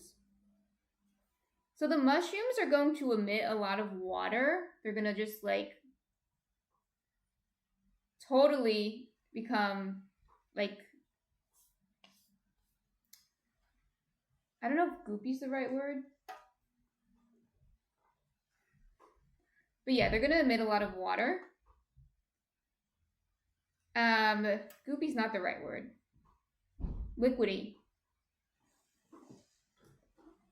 And then once they're cooked part of the way, I'm going to add the sauce to them. Okay.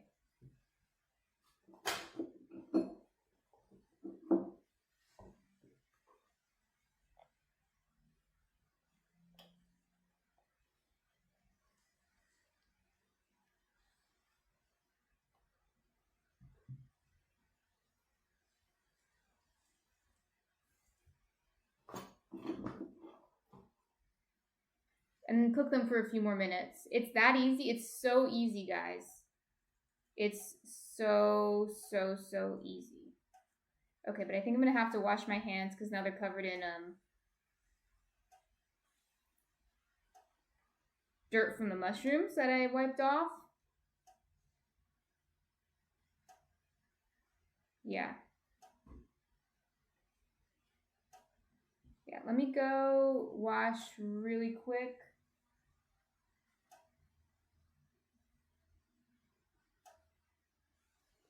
Fat Corn says, I just watched a commercial with a mermaid sing about frozen french fries. Hello, everyone. Hello, Fat Corn. That sounds like fun. That sounds like a fun commercial. All right, I'll be right back in like less than a minute.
Yeah, how are you, Fat Corn? How are you doing? Emote fight? Okay, keep it civil in there, okay, guys? Keep it civil. Alright, you can see the water starting to come out. Let me get these in really quick. As quickly as possible.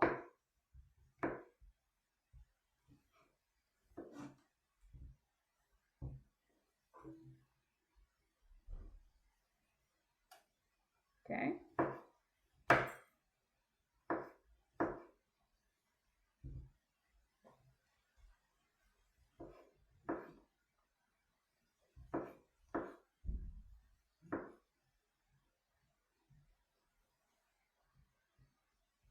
So Fat Corn, what we're doing right now is we're making a mushroom mole. So I have a mole sauce about to be blended up right here. We are not going to grind it by hand. We're going to use modern technology. So we're going to use a blender, okay, because we have one. And then we'll just put the mole sauce right onto the mushrooms.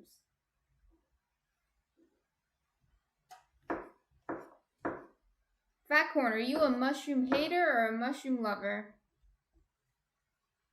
I love mushrooms, obviously.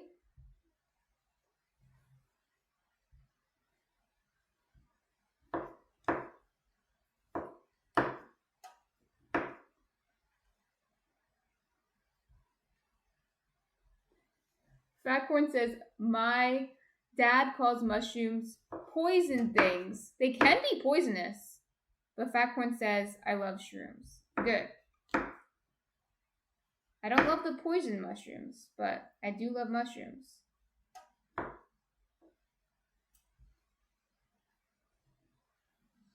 And for those of you who just entered or entered relatively recently, let us know. Do you celebrate Cinco de Mayo? And if so, how do you celebrate? That's what I want to know. I'll let you guys answer first. I'll give you guys a few minutes to answer, if you so choose. And then I'll give you my answer, because I don't want to spoil your answer with my answer. I don't want to sway your opinion. Okay, I really want to know what you think.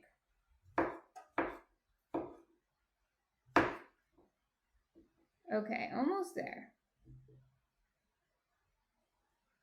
Oh, I don't have the cam on. Let me put the cam on, so you can see the mushrooms cooking. There you go.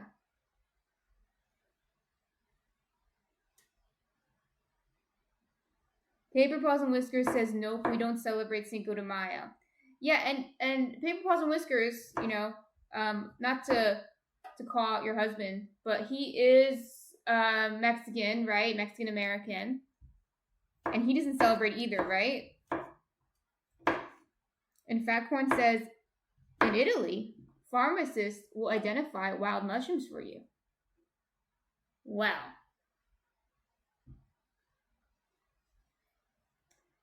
That's good. We don't have that service here in America.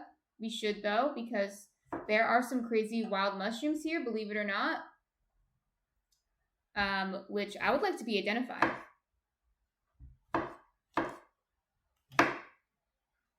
Don't eat wild mushrooms, kids. Unless you're trained in identifying mushrooms, don't eat them. So Paper Paws and Whiskers says no, he doesn't. Yeah, so my husband is also Mexican American, so Paper Paws and Whiskers and I have that in common. And he also doesn't celebrate Cinco de Mayo. I was saying earlier how Cinco de Mayo is like an interesting holiday. It's to me it just seems like kind of silly, a silly holiday. Because in Mexico they don't really celebrate it. And in America, the way they celebrate it is kind of gimmicky. Like, what do we do? Drink margaritas or something? I don't know. So, yeah, we don't really celebrate Cinco de Mayo. But it's kind of nice to celebrate with you guys, because we're going to make Mexican-inspired food. So that's always fun.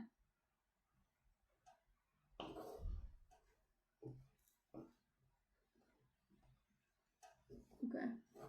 So it's already cooking down a little bit.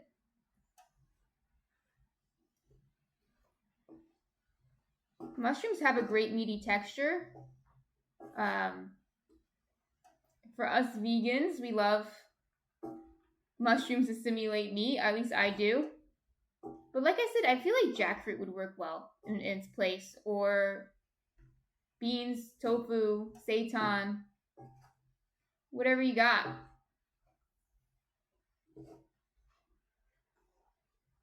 Fatcorn says, we sort of celebrate it as a bar night and bars are big with my family. Okay, so yeah, so my husband was saying that it's kind of like St. Patrick's Day, but for Mexicans instead of Irish. And I think he's onto something personally. But yeah, so let me move this out of the way. Again, I'm working with, I just got too much stuff on the table, really.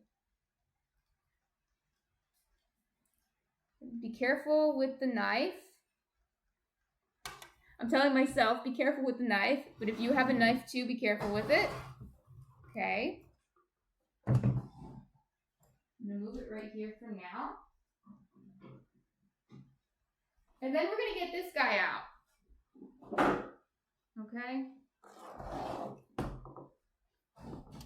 Make sure I can plug it in.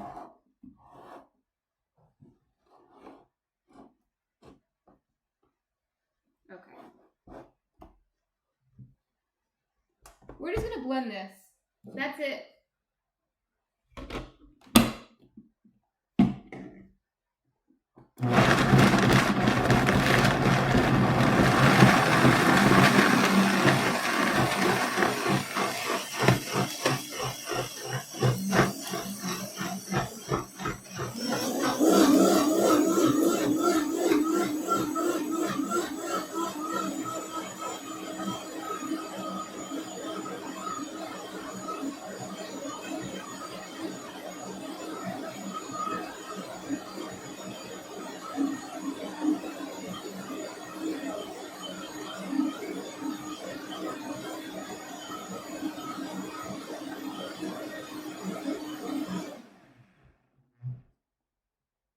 Okay, it should turn orange, which it did. Let me taste it.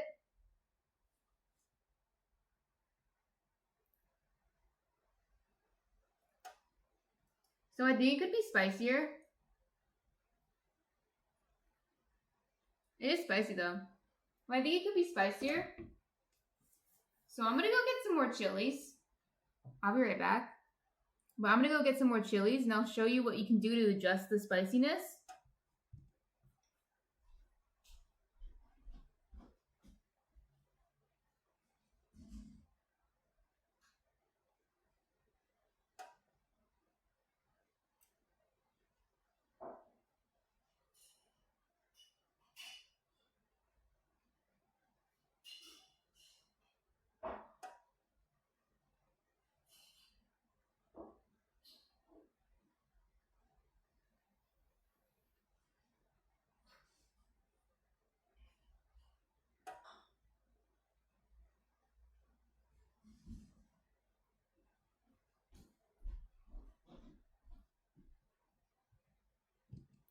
So I'm going to try to add another chipotle, which these guys are smoky, okay? And another puya pepper. These guys are not smoky, but they're a little spicy.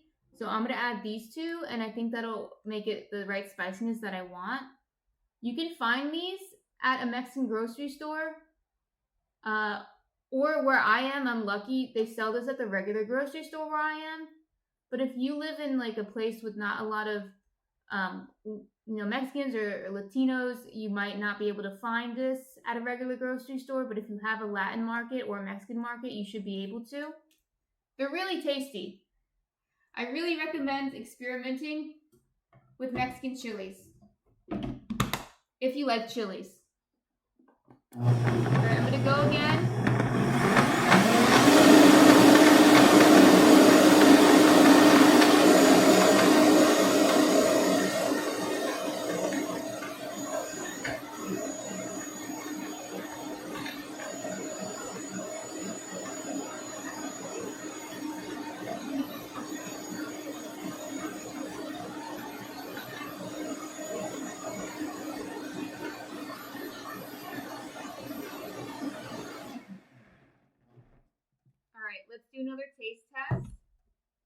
It's more orange now, which is good.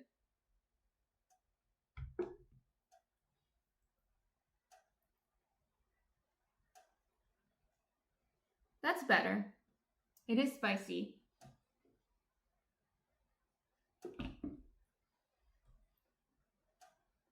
Oh yeah, it's spicy. Okay, that's good.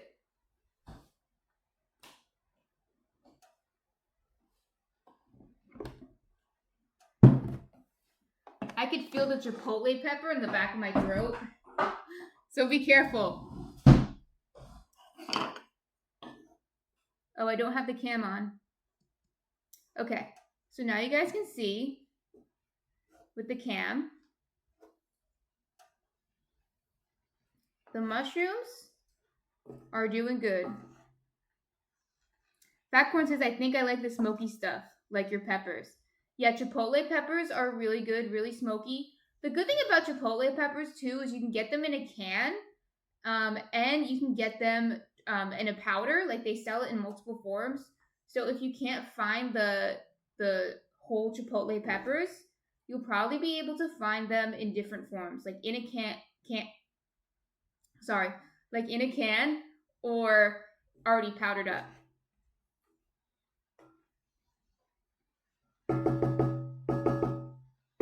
So overall, we used 3 chipotle peppers, 3 puya peppers, 3 puya peppers, and 4 guajillo peppers. And the Bear Fan says, I love chipotle barbecue seasoning from B-Dubs. Chipotle is a good pepper, so it's probably good. Right, Munch? Do you like chipotle? We're just going to pour this bad boy on. Yes, Munchkin?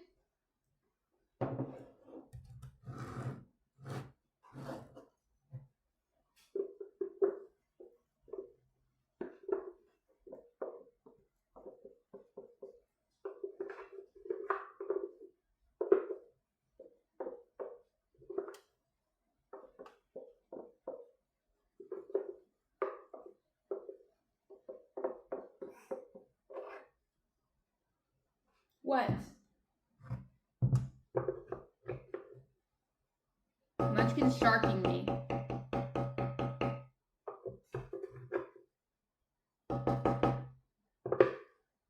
Trying to waste any of the sauce, of course.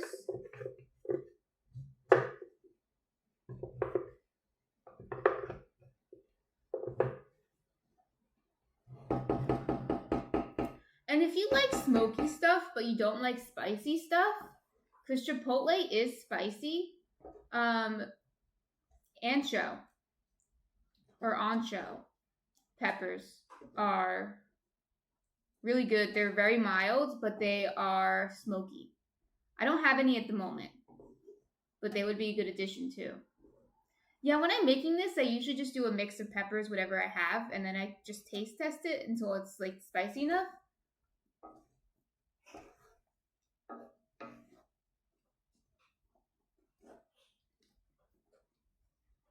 I'll be right there, Munch. Don't worry. Okay, so now I'm just going to let it cook in the sauce for a little bit. So this is what you want, basically, though. It should be this saucy mess, basically. And the sandwiches that I make with this are a little messy. I even ate one on stream once. The Bear Fan might have been here. I'm not sure. It was a while ago, so I don't think Fatcorn was here. But the Bear Fan might have been here. And it was a mess.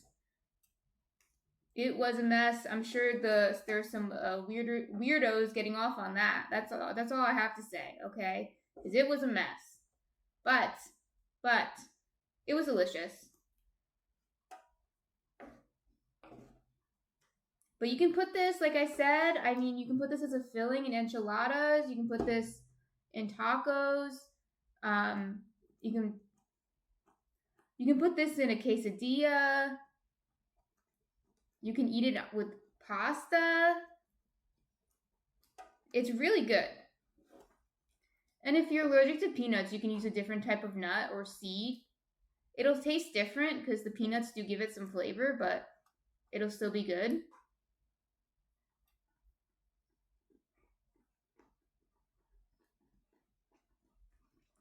Fat Corn asks, does paprika have flavor? So there are two types of paprika that you can get at the store, at least here. There's a smoked paprika and regular paprika. Smoked paprika does taste smoky. It has a smoky flavor. It definitely does. Regular paprika is more mild. It's interesting because paprika is technically not a bell pepper.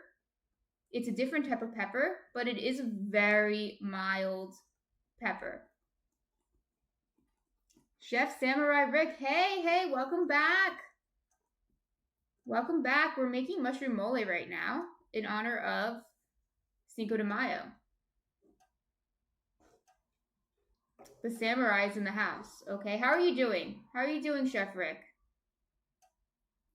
We were just talking about smoked paprika versus paprika. I'm doing well this Sunday.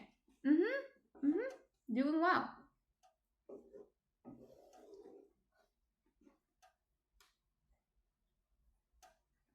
So yeah, I'd say paprika itself, the regular paprika, is very mild. I think it does have a flavor personally, but it's just like not a strong flavor. Smoked paprika has a stronger flavor. But yeah, you could use smoked paprika too to give this dish a smoky flavor if you don't want any heat. Because smoked paprika doesn't have any spiciness, but it is still smoky. Yep. And then Chef Samurai says, lovely shirt, love it.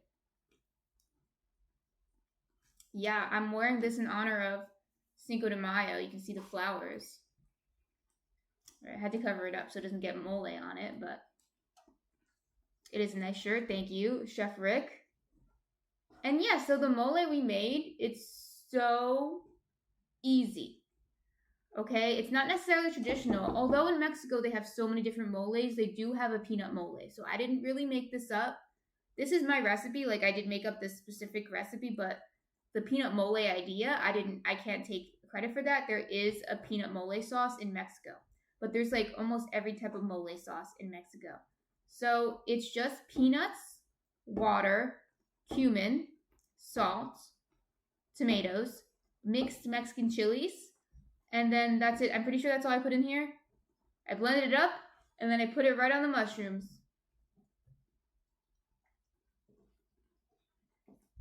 Yes, yesterday, if you watch or if you're interested in Star Wars, yesterday was May the 4th. May the 4th be with you. But yes, today is Cinco de Mayo. Chef Rick, do you celebrate Cinco de Mayo? And if so, how do you celebrate? We were talking about this earlier. Okay, so basically, you just let the mushrooms cook down in the sauce a little bit to absorb some of the flavor.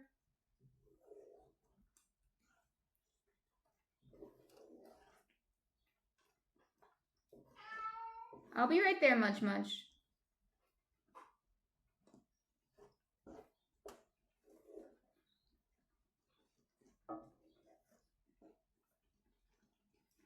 Cumin. I think someone said that last time I said cumin. No cumin went into the making of this mole. Just cumin. Like, come in. Come in, as my husband says. He says, come in. Okay, I'm turning this off.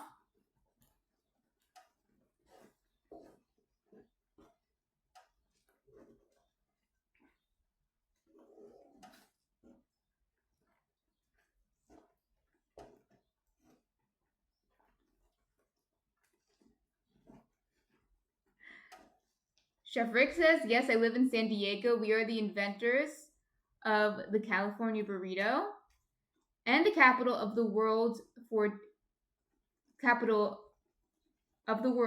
TJ Tacos. So how do you celebrate Cinco de Mayo? Because we were having some discussion before. My husband is from California as well. Not San Diego, though, Los Angeles. And his parents are Mexican, and they don't really celebrate Cinco de Mayo. And I've had some other people in the chat say that, yes, we also don't celebrate it.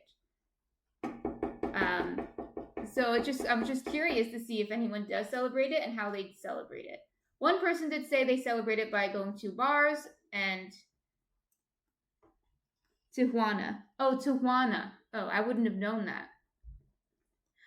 Okay, I'm too East Coast for that. All I know about Tijuana is people go there to get surgeries, to get botched surgeries.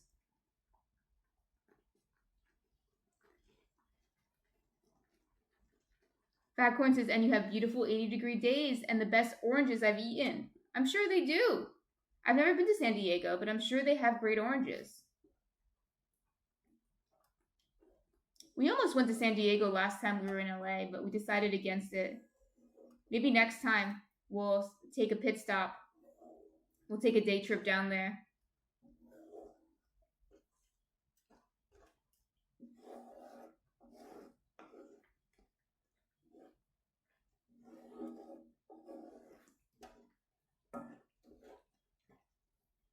Okay. So I'm going to taste test it for you guys, but I'm just letting it cool down a little because this thing does take a while to cool down. But yeah, I'll taste test it for you guys, even though I know it's good. This is one of those recipes that I make a lot and that I don't have written down, but I'm going to write down eventually to share with you guys. It's a classic in this house. It's good when my husband and I both like something a lot because we sometimes have different palates. A lot of times we have different palates. So he'll like something a lot and I'll think it's okay. And then I'll like something a lot and he thinks it's okay. So this is something that we both like a lot. So it's just a classic in this house. So we make it quite often, but I never really write it down what I'm doing. So I'm going to have to write down what I do. Okay, for you guys. Today I tried to measure it. So hopefully those were the right measurements. Chef Rick says, I go sometimes to our barrio in the, I guess, San Diego downtown area, to our lowrider show. It's very Chicano of you to go to the lowrider show at the park, our Coronado Bridge, hanging out with the locals, eating menudo tacos and birria con consome. So what do you think? What are you celebrating? What do you think you're celebrating? I think that's interesting. I think that's curious. Are you celebrating Mexican culture? Or is it like an actual celebration of the battle that happened on May 5th? Culture. That's what I thought. So my husband says it's kind of like St. Patrick's Day. That's what he says. Don't look at me. I didn't say it, okay? Don't be mad at me. He said it. And I kind of think that, but I do kind of think it might be true. So that's really interesting. It's more like a culture, it's like a Mexican culture day. Okay, that's interesting.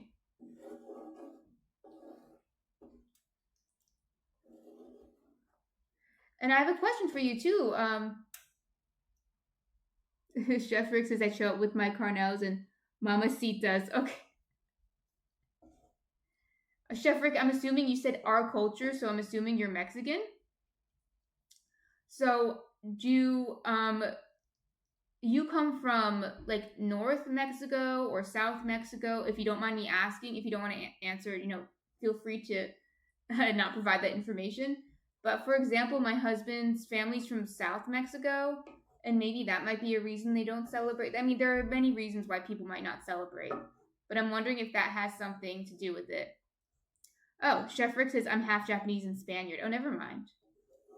When you said our culture, I thought you meant you were Mexican. So I stand corrected. I don't know any Mexicans who celebrate Cinco de Mayo. I thought you were the first one, and I was like, oh, okay, there's one. I don't know any. Not that I know a lot of Mexicans, but I know my husband and his family, and Paper Paws is Whisker's husband, so that's enough. All right, let's do a taste test. I don't think it's too hot anymore. Okay, so you see, I know you can see in here, it's very saucy. Chef Rick says most of my friends are Mexicano. I imagine in California it's like that. Oh yeah. Is it gonna There you go. Yeah. So it's just a little mushroom on here. So let me take a taste test.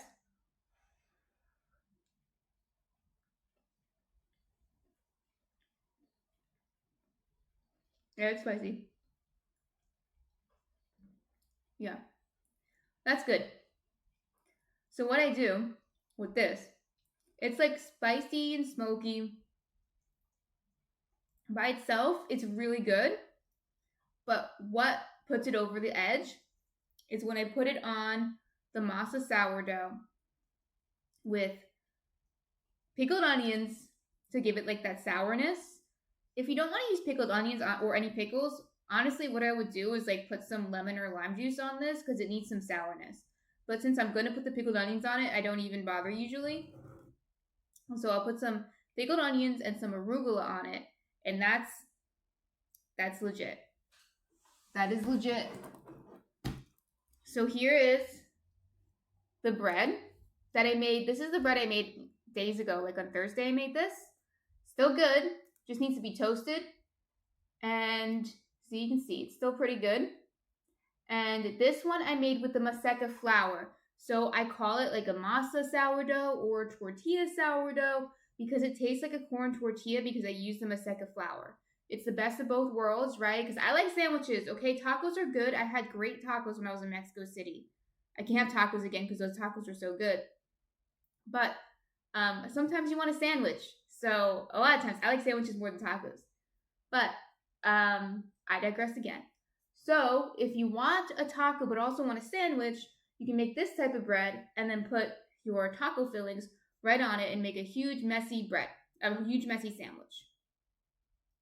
Okay, so really good Mexican-inspired Cinco de Mayo treat. Okay, this is good. And we made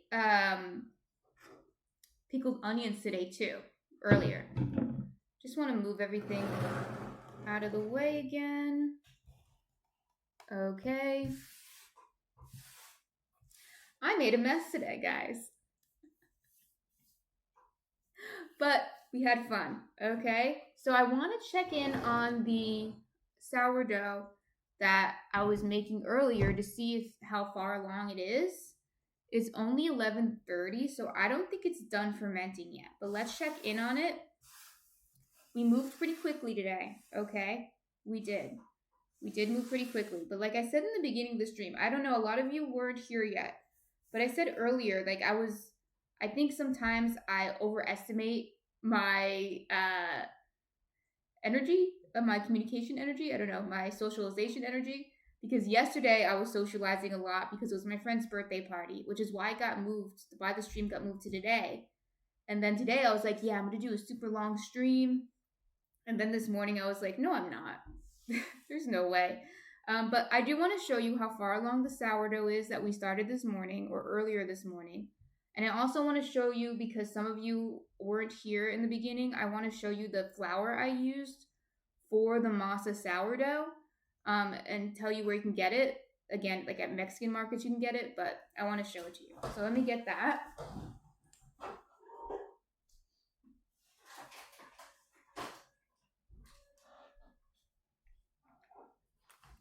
Okay, so here's the Masa flour. I use this to make this sourdough.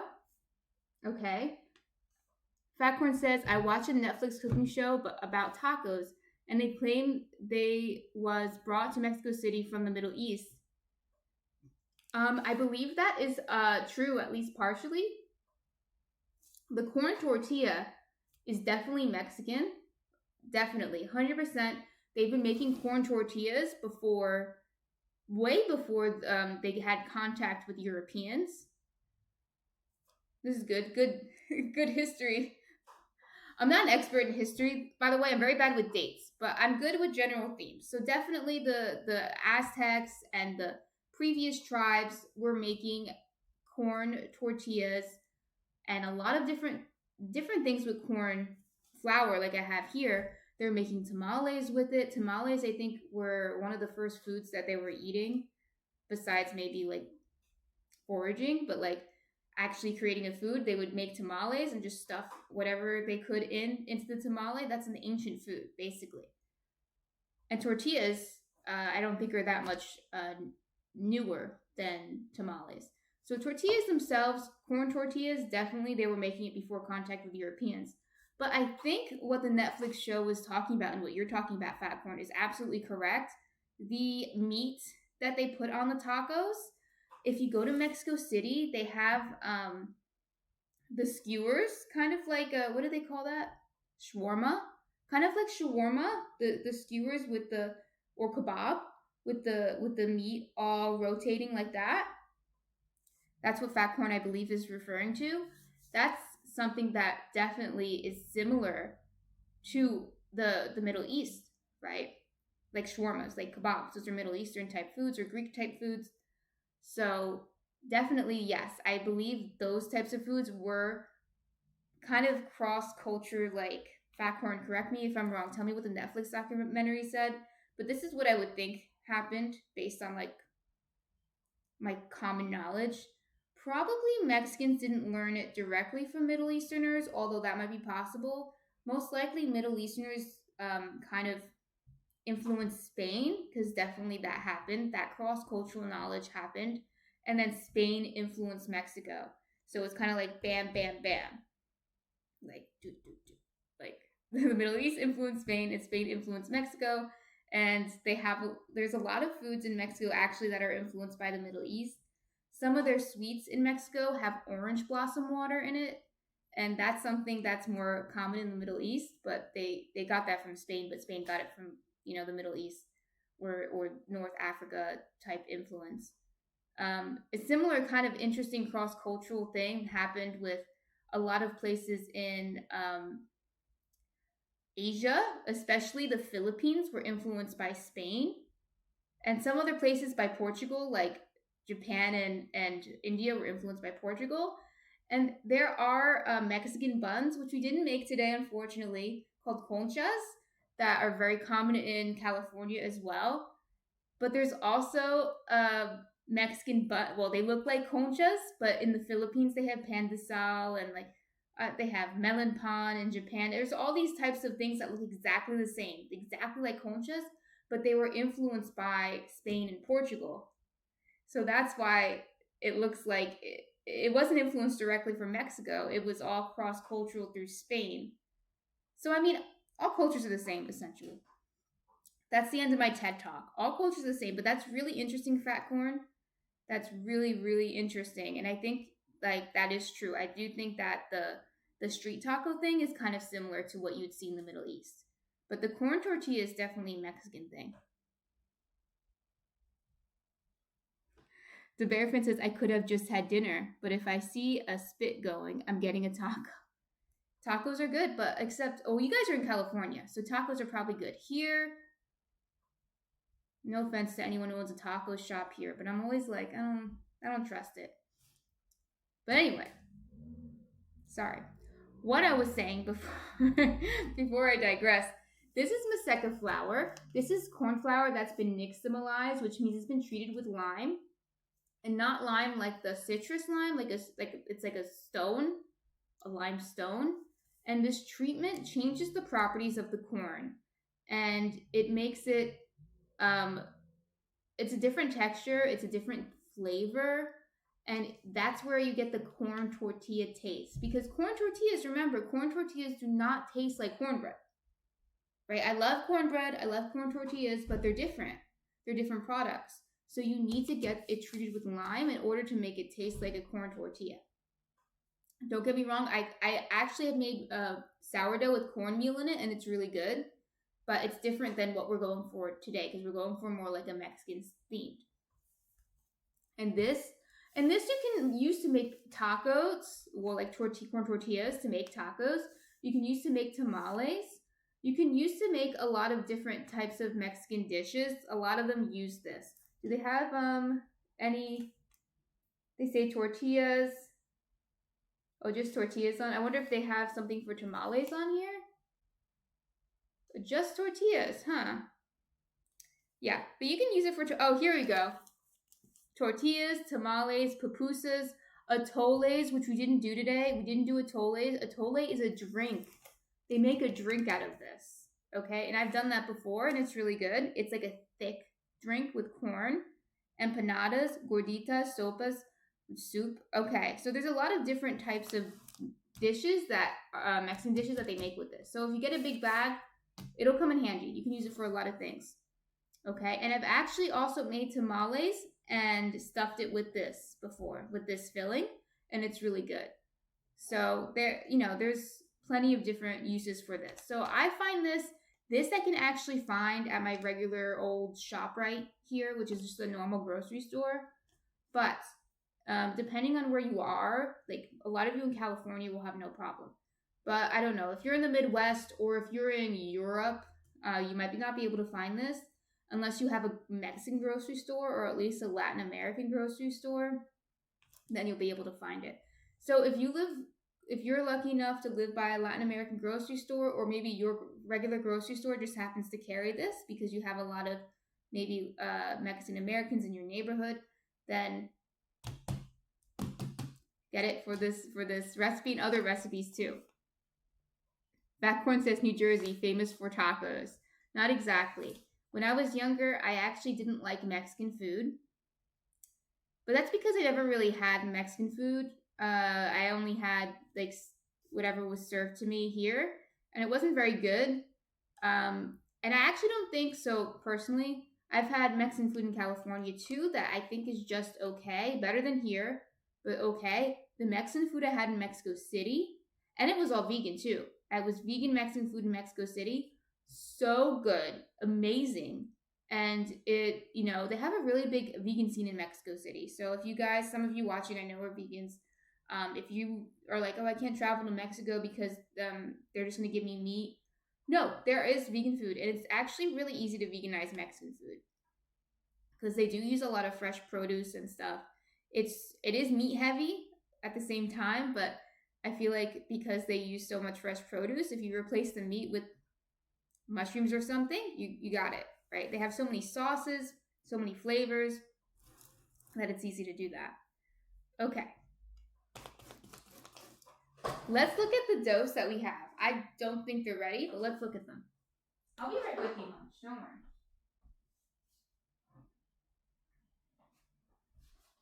Okay. We made 3, but only one of them is the Maseca. The Bear Fan says most restaurants do not serve Mexican food. They serve the American made. You have to know what to order. Not like eating at your friend's house with grandma on the stove. Yeah. But when I was a kid, I obviously didn't know what I was doing. So someone probably ordered for me. But yeah, over here it wasn't too good.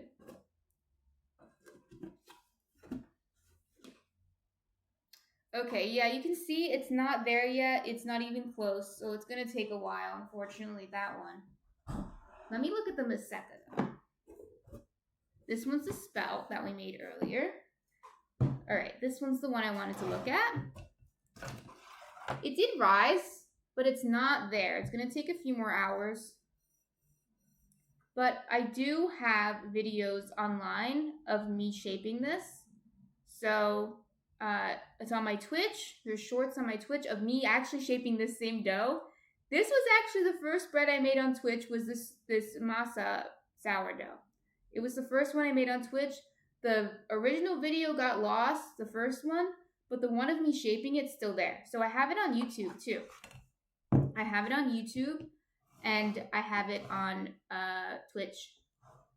Okay? The whole video's on YouTube, but the short is on Twitch because Twitch doesn't save everything. They only save it for 2 weeks. So you can watch that. I have other videos. Let me put my YouTube here.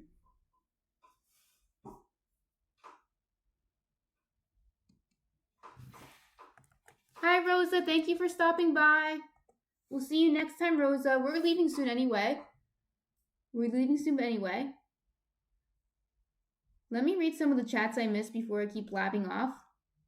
Paper Paws and Whisker says, I was just telling I wanted tamales. Maybe next weekend we'll buy some.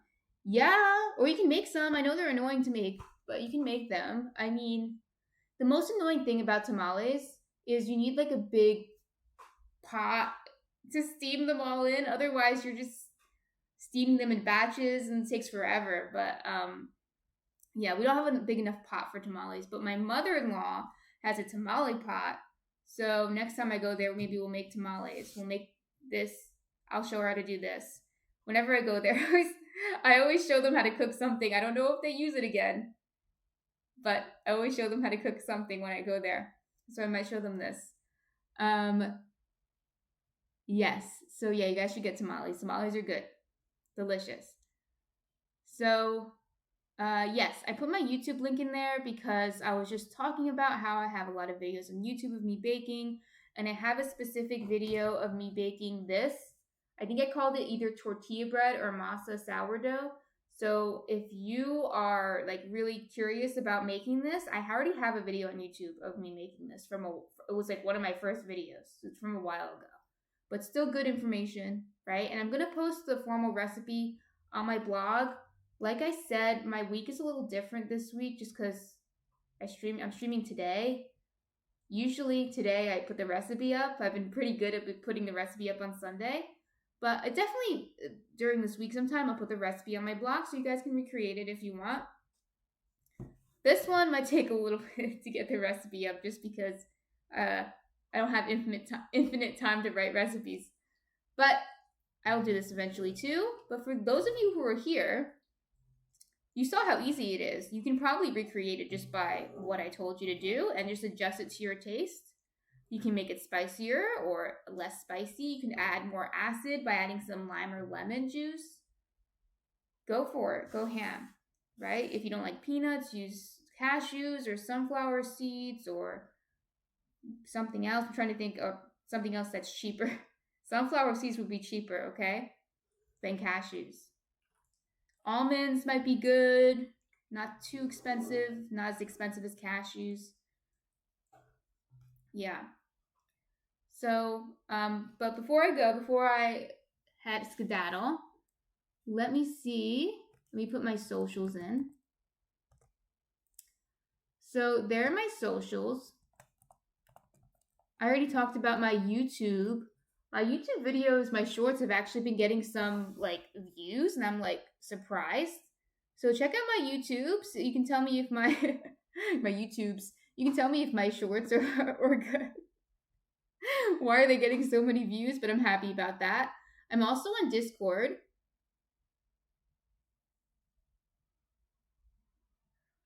The Bear fan says, Elisa hanging out with Brookmore sounding like a gamer. What did I say that sounded like a gamer? I'm curious. So you can check out my Discord. I do hang out with Brooke though, because she's my sister. No, the Bear fan, I think go ham is something that I just always say. I didn't know gamers said that. I've said that before. I probably knew what a video game was. That's an exaggeration, but I feel like that's a common phrase. So check out my Discord if it's a community for you guys. So I know that it's mostly me posting on there right now just because it's so new and there's not that many of you on there. But eventually I do want it to be for you guys to share what you're doing, what you're cooking, what you're baking. It doesn't have to be what we're baking on here. It could be anything, right? If you make what we make on here, that's awesome. I want to see it. Definitely. I want to know how it came out. But if it's anything else, that's also great to share. And then what else do I have on there? My Instagram. I post pictures of what we do on here. And then I also post, I post pictures of what we do on here. And then I also post like updates on the stream and updates on my cottage bakery, anything like that. And then my Pinterest is for my recipes. So if you're interested in the recipes, definitely check out my Pinterest because I pin all my recipes on there. And then my website also has my recipes. I put my website on there as well. And so next week I'm planning on a normal Wednesday, Saturday schedule. Next week on Wednesday, we will be... Should I keep it a surprise? I usually keep it a surprise. I'll just tell you the gist. We will be making croutons, okay? I want to show you how to make stovetop croutons, and we're going to make a Mother's Day salad. I won't get into specifics, but we're making a Mother's Day salad, okay? Because we all know moms like salads. At least my mom likes salads. So we're going to do a Mother's Day salad. Then on Sunday, on actually Mother's Day, or Saturday, sorry. So I think Sunday's Mother's Day, correct me if I'm wrong. So the day before Mother's Day might be Saturday. We're going to be making something really special, something that you guys, well, not exactly you guys requested, but it's based on what you have requested. I know someone requested croissants, and then someone else requested brioche. I kind of combined them. We are going to be making a laminated brioche, and we're going to put it into a muffin tin. So it's going to be a cruffin, and it's going to be filled with strawberries or a strawberry filling. So pray on that one, because I have to test that one because it's I haven't done it yet, so who knows. But that's my plan for that one. And I'm hoping that'll be good also for Mother's Day because, after the salad, you got to have a pastry, right? So that'll be a good way to end it off before the next week. I want to take a little break, but I'll tell you about that again next week. But not next week, but the week after that, I want to take a little break because that's also after I'm done with the semester. The semester's over, and I just feel like doing nothing for a week. Which means I'll probably be doing a lot of things, just not the same things I was doing. I always give myself other tasks to do. So that's the plan for right now. How many people are in the stream right now? Let's check up on that. All right, how do I see how many people are in the stream?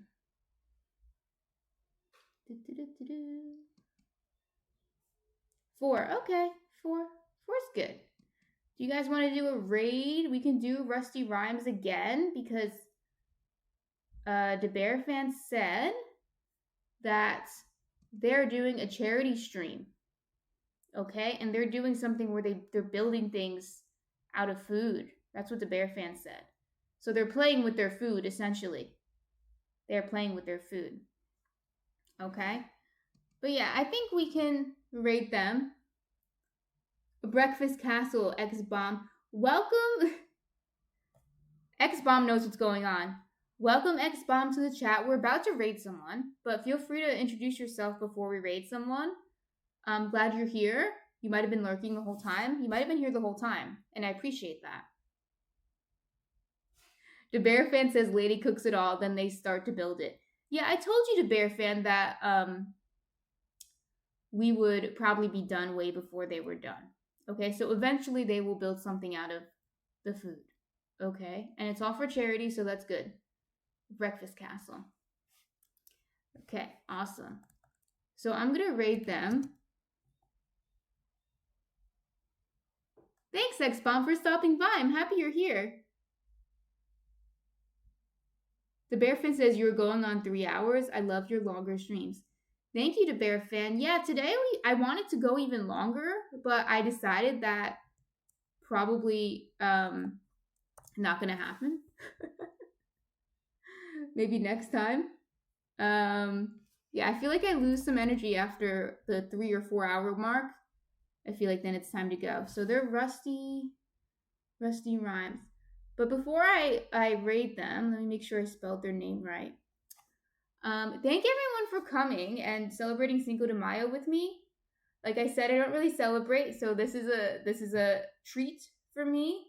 I hope you got some good information from this stream or just had fun, whatever you want to do. I will let you know how the bread comes out. That's right now just resting. But I'll let you know hopefully tomorrow. Like I said, I have work tomorrow, so it's a little bit different than when I do it on Saturday. I like to do it the streams on Saturday, so that way I have Sunday to do all the other stuff. But yeah, I will let you know throughout the week how the bread came out. I'll show you some pictures of the sandwiches that I make.